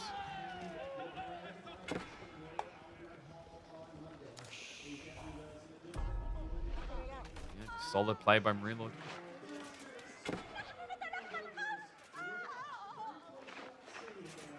I still think you can see just how much closer everything's getting, though. Like at this point, we're just going through the motions. This game is... It's pretty much over unless somehow Puppy Paw kills like 20 villagers with his knights. And he only has 3. But he has no wheelbarrow. Like, if you have a wheelbarrow, you maybe get away with a little bit of this. But yeah. I think the interesting thing, though, is... As I was saying a bit earlier, you compare it to like earlier renditions of Marine Lord, except for the magic experience. It definitely feels like he had to sweat a bit more for a lot of this.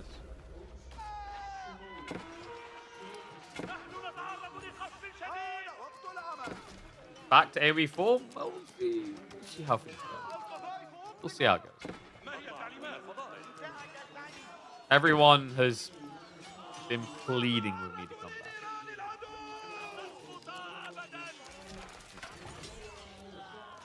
And I love this. Marine Lord's pretty much in cruise mode, but even if he is, he's respecting the threat. He's got Donzo production coming just in case.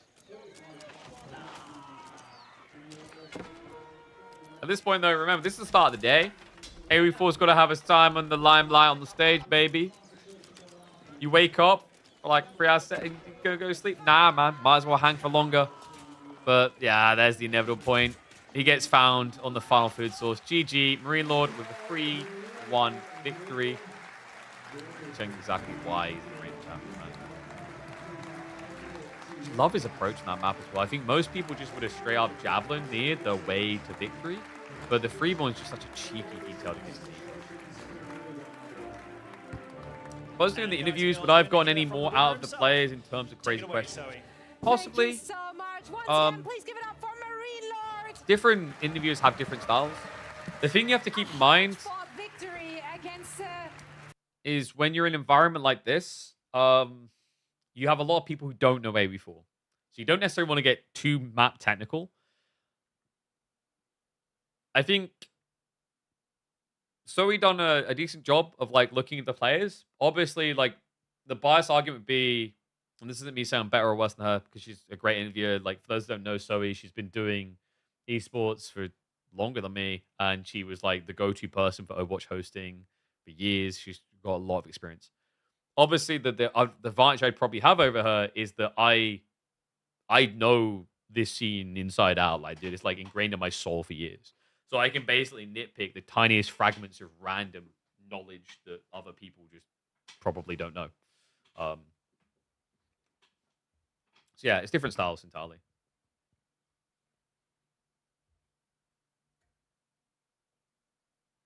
And like Zoe done the correct approach of like you don't want to go, you want to try to like set the story of the players at a level where anyone watching can digest it. Like I've talked about this before. Like I don't think Zoe watches much AV4, and I don't think that's like maybe she does. I mean, shout out props if she does, but like I would take the exact same approach with like questions because you don't want.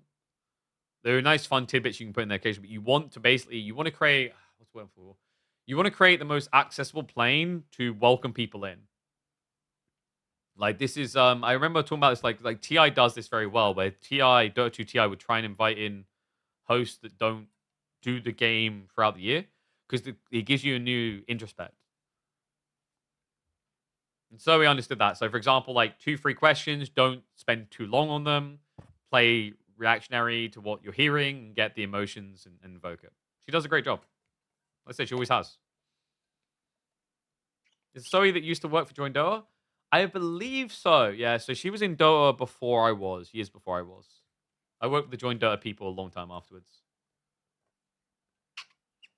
Don't seem overconfident. What do you mean?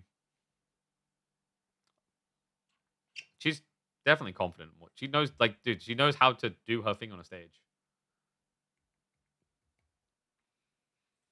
All right, should we do another one in the series? So that was day 4, and then we had day 5, right? Oof.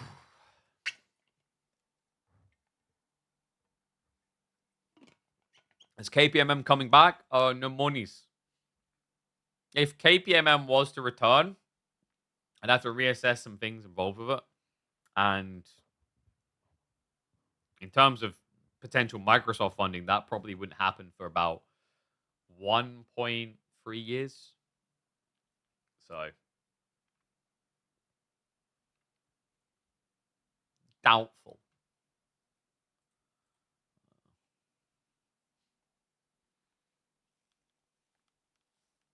Yeah, it's interesting because basically like the whole host interview thing. Any host, like you pick like 5-6 different hosts.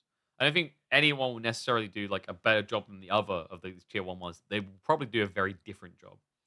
Because people do have styles to them. I talked about this before, like a great example. I think one of the extremes you can give. In Dota 2, we have like Shiva, and she's an incredible host. She's like the most inviting, welcome person, and she lets the conversation flow. She knows how to cheekily come in and guide it. And great at it. And I don't think anyone would argue that Red Eye was also incredible at what he does as a host. But I called him the commander. So Red Eye was like, he dictated the flow of the panel. He would say your name and it'd be your turn to talk, and then boom, he'd take it back from you and punt it across to another person. Whereas some other like people like Shiva would be more free flow, where she lets them pass the baton, right? And they're both incredibly talented and valuable in their own ways. The greatest chance, obviously, Puppy Paw's out, but within regards to mental blocks, both these guys want to beat Marine. Same thing with like Machine is another great, like Machine, you drop him in any situation, it'll be like your mate is there talking you through it all. All right, so here we go, guys. We're going to be checking out the second semifinals. This, of course, was between Vortex and Wham, and a crazy outcome that most would not have predicted. One sec. Let me... Is this lagging? So let me check. Why is this lagging? Have I got it on 4K or something again? Might put it down to 2K. Let me see.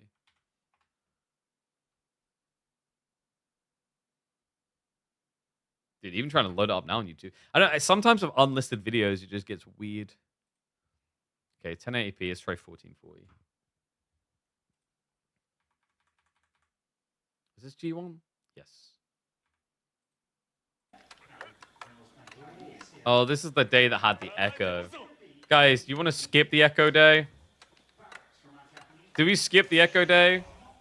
All right, so this was like, I remember this game. This is a very interesting game. Vortex Japanese versus Wham Malians. I mean, Wham, like, it's hard to not feel like you win when you get a Mali pick through. It's just such a highly desirable pick. Like, it's ban-worthy a lot of the time, right? It fits practically any map.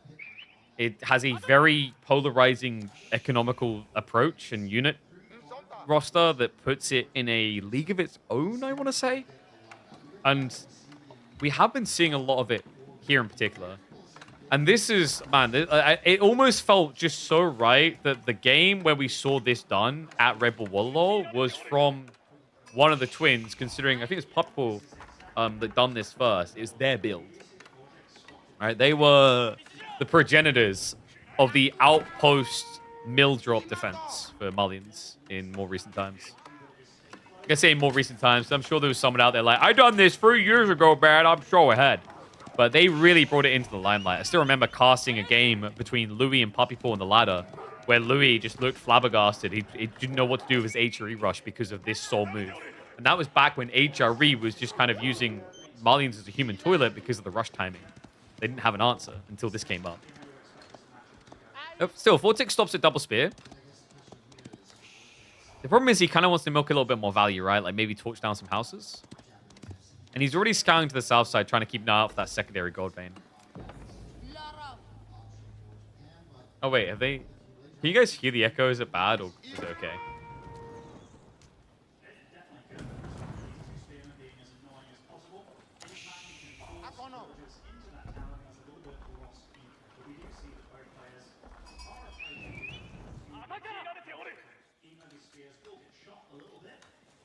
Yeah, I'm trying to think. Maybe we do this full series, and I don't know. I might take tomorrow off, and then maybe hop on the day afterwards and like go with the finals. Milk that content. I don't know. I want to spend some more time with my kids because I've been away from them for a few days. I think Emma like mentally was doing cartwheels in her mind because she, you know, just we've said when we got back, like basically. That's the first time we've been away on our own since Freya was born. Which is kind of crazy when you say it like that. Like, oh, damn. Really? Like, yes, absolutely. They invade you. They don't let you get away.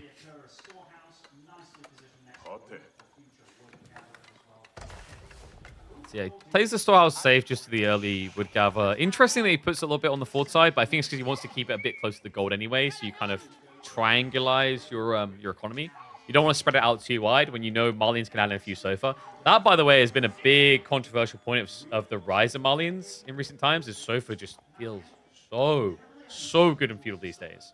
Like, we've seen the extremes. You guys remember B in my weeklies? That guy was bonkers. Honest to God. Could you imagine if he had been involved in this event with a Mali pick? I've never seen someone so egregiously spam Sofa in Feudal, even when they're all dying, and still somehow win games. It's both a credence and a praise point to Sofa value and that player in particular.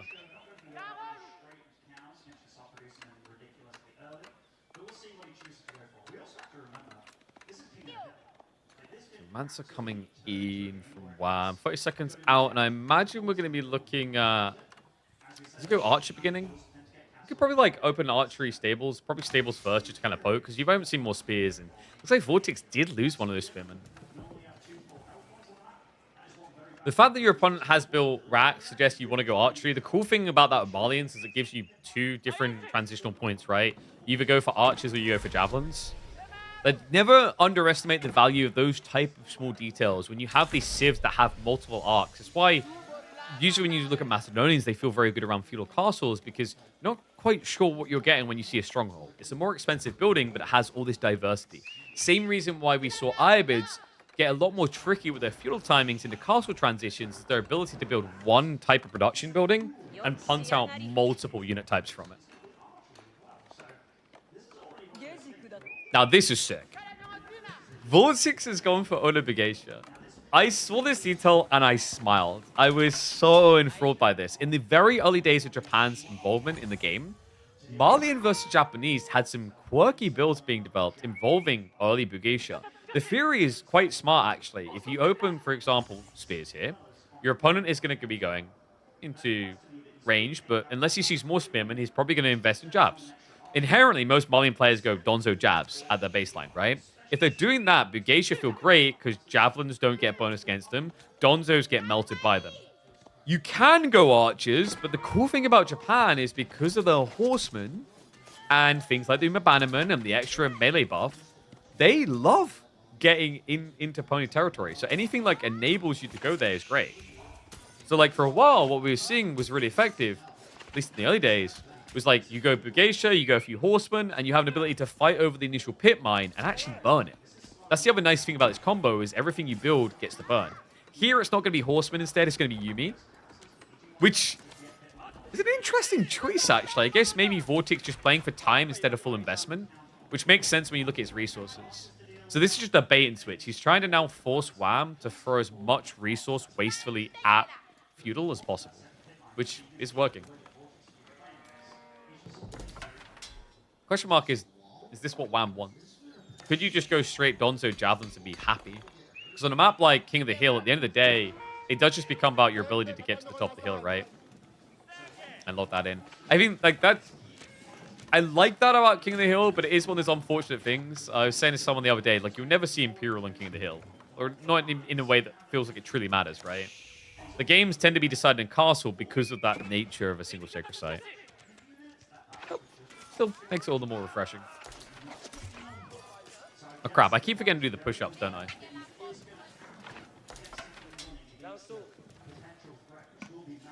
So there's those early Sofa we talked about. Wham now getting into them. Holy crap, I am getting pretty hangry, actually.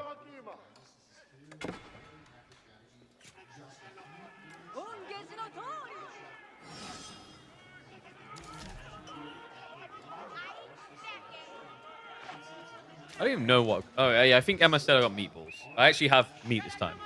Last few times, I've had to settle for, like, pasta with a sauce. Yum. Okay, so we do have the Daimyo timing. Did he rush out for the stone? Or was that just natural gathering? I think it's got a lot of people in gold. The whole idea here is you want to have that before you complete your tech up, because then you get a night out already. And they're able to pressure the other side. Wolves are coming up. Wham done a great job, by the way, of sneaking to the north side to set up on the gold. This matchup, by the way, in terms of like who's favored, Malians feels really good here.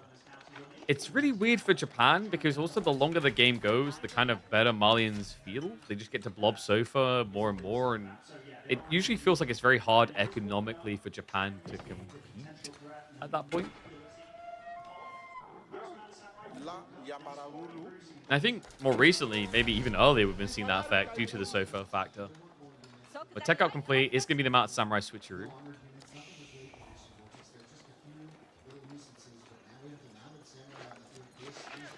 Yeah, part of me wants to kind of skip this game. I am kind of annoyed by the weird echo in the background. Hope they sort that soon.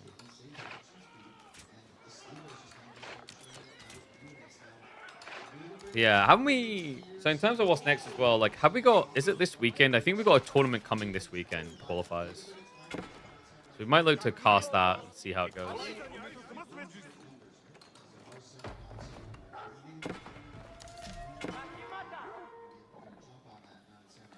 Musafari? Wait. Is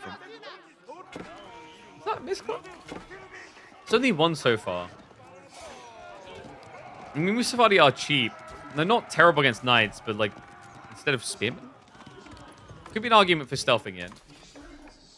But, like, you'd only really want Musafadi if you're seeing Samurai from your opponent, right? That would be the obvious reason to build them.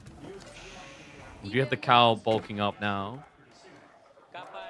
So tech up shouldn't be too far off. I think for Wham, the goal here is just to get a dive that keeps your opponent on his side of the map. Gets a little bit damage, maybe some idle time, 1 or 2 kills. Keep any Sofa you're building alive, and then push out. The good news for him is because Vortex is being forced into archers, it inherently makes his counter push a little bit slower here. Then you add in the fact there's walls.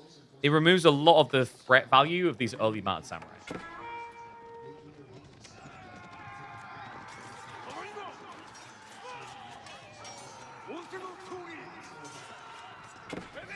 A lot of damage done.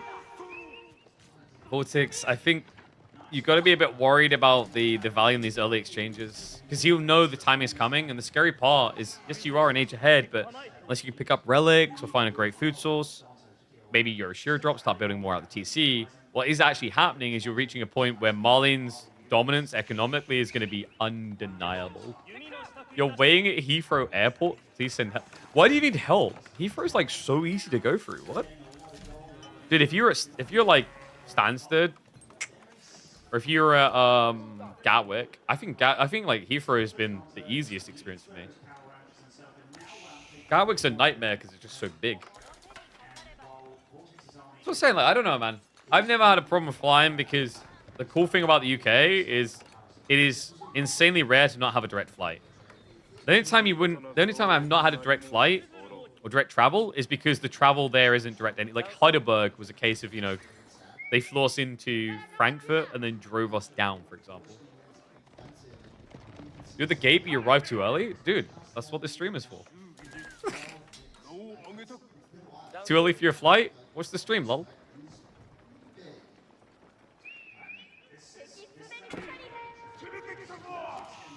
You ever feel like sometimes Malians are coming full circle, you know what I mean? Like, we're just basically back to mass javelin spears. Not every game, but I think with the Wolves, it was a smart call. Like, you don't want to be building Sofa when you're going to be forced into a fight like this. And that bracket's not correct. Cow count? Pretty good. I think Wham has been very tempered in his approach here. There is a threat, but he's minimized it because he's adding so much army in as well. Being said, Vortex, did he get pinned by the walls? He did! The Yumi. Alright, so all of a sudden, this should be now a free tech up for Wham. Because the problem you now have is you don't have a threat point towards the Donzos, and ergo your knight shouldn't really be allowed to go ahead. What's crazy is Wham isn't just taking attack, he's taking pressure as well. Look at the double move here. Moves across the map, moves for attack. Now, these are the type of details that make the difference at this level, right? Like, a good player would say, okay, I can tech, or okay, I can push. A great player says, I can do both. Managed to deny the relic. Looks like that is going to get away. Vortex, that's going to be the third one coming home. Remember, Wham has his own passive gold gen, and most importantly, has insane food gen. Yay. KPMM coming back? I mean, I don't have the money, man. Would be cool. Consider it. Financially, there need to be some big changes to make any sense. So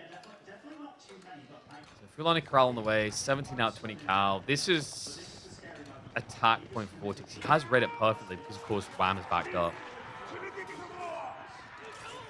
Can you back him up like a clogged toilet is the question.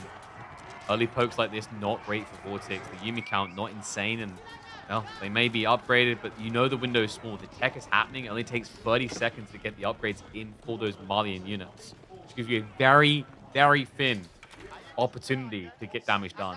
And Vortex, it almost seems like he's not convinced the tech is happening. Backs off just a little bit. Wham will say thank you very much. We're only 10 seconds out. This means by the time that Vortex will re-engage, when he gets on top of you, you're probably looking at about 20, 15 seconds out from veterancy. And then these Yumi do nothing against jabs.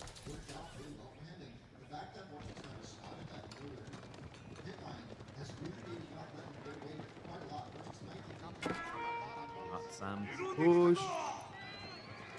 It's just difficult now. Like, you've given him the time he needs to buy. Also, you're at danger point of running into a concave against Donzos. Maybe we better snipe out just a few more. Death count getting a little bit low, but now you've got TC plus outpost fire spread from both sides. Has locked in the sacred site, yes. But now, Sofa production begins. It's good. The set was so good all into the last game. Oh yeah. No, this delivers some bangers.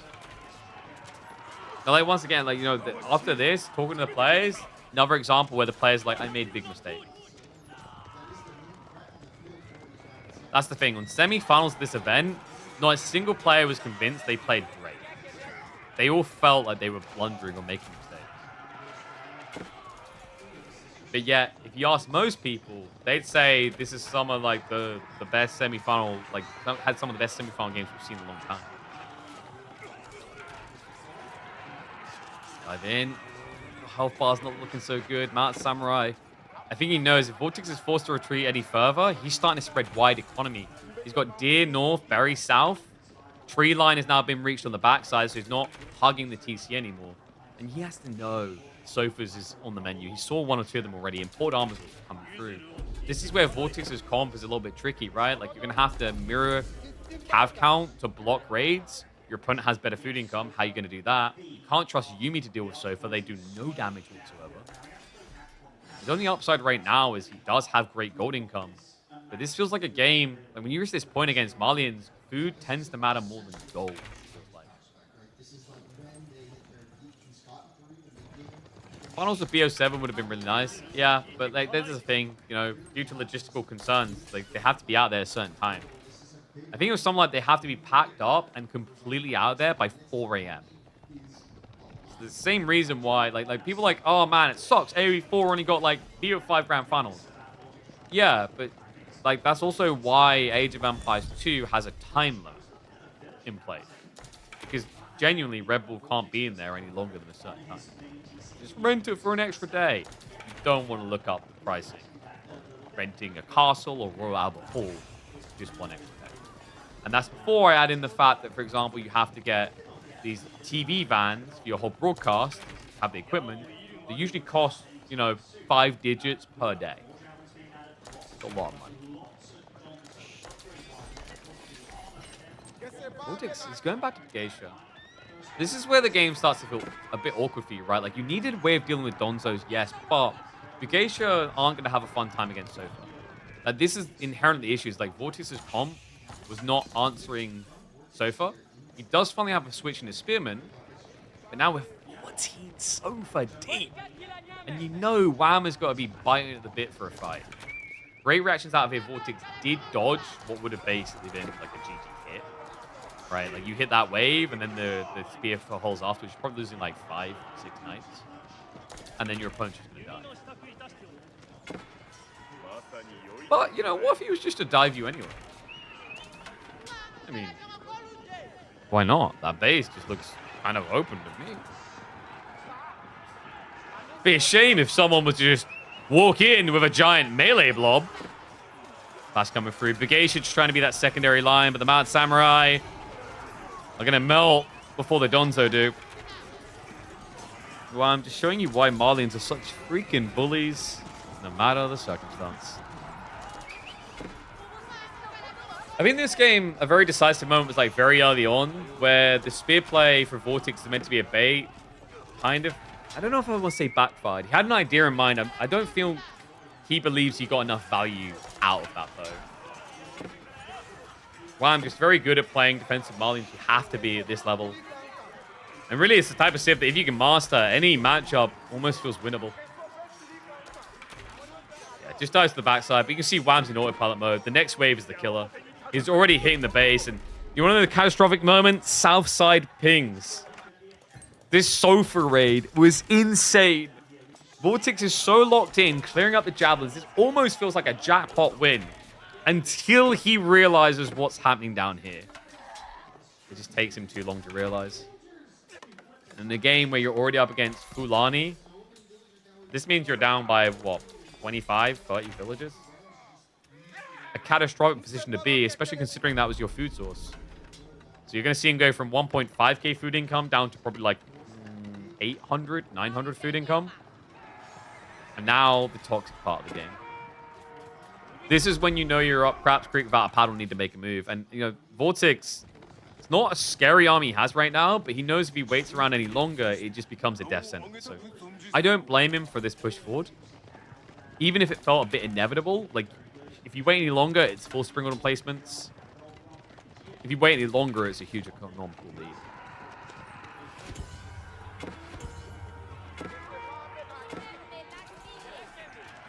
Garrison comes in, second outpost set up, spring order placement complete, and Wham just giggles to himself and backs away, because now he doesn't need to force the fight. He already has the emplacements coming in. That's always going to make it impossible for Vortex to reinforce. Surgical from Wham. And this was a shocker to me. Like, going in this Vortex, you know, you would have thought he'd be leading out the gate. Nothing against Wham. It's just Vortex in recent months has looked incredible. Wham has been improving for sure. Was actually very nicely but done. Very just nicely really done by Wham. can't take a thing away from Wham, especially the way he plays this series in general. Just really impressed me. Because, you know, after that, we head into, what was it, Bass's Macedonians, which is just another wacky game.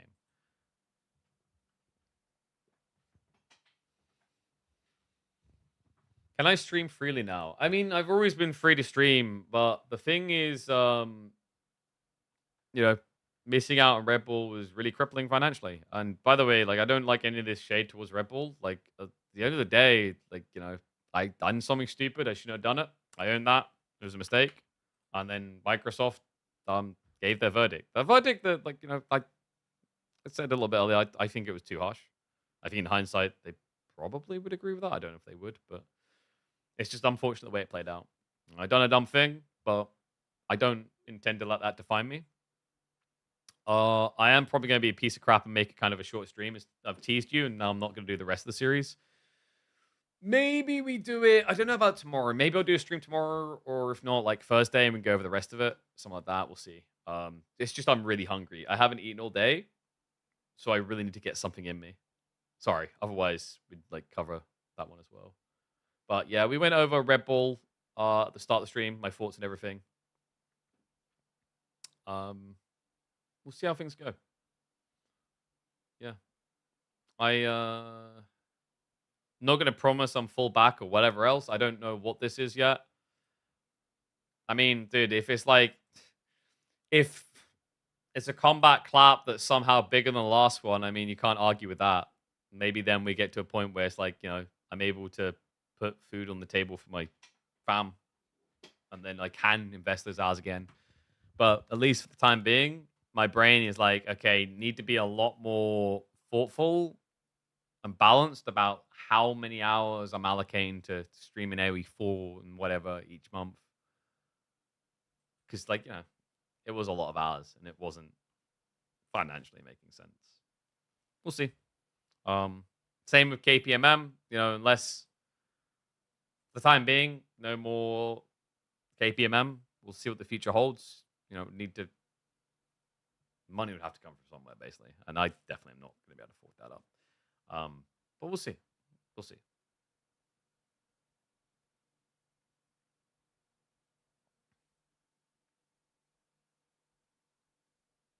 Yeah.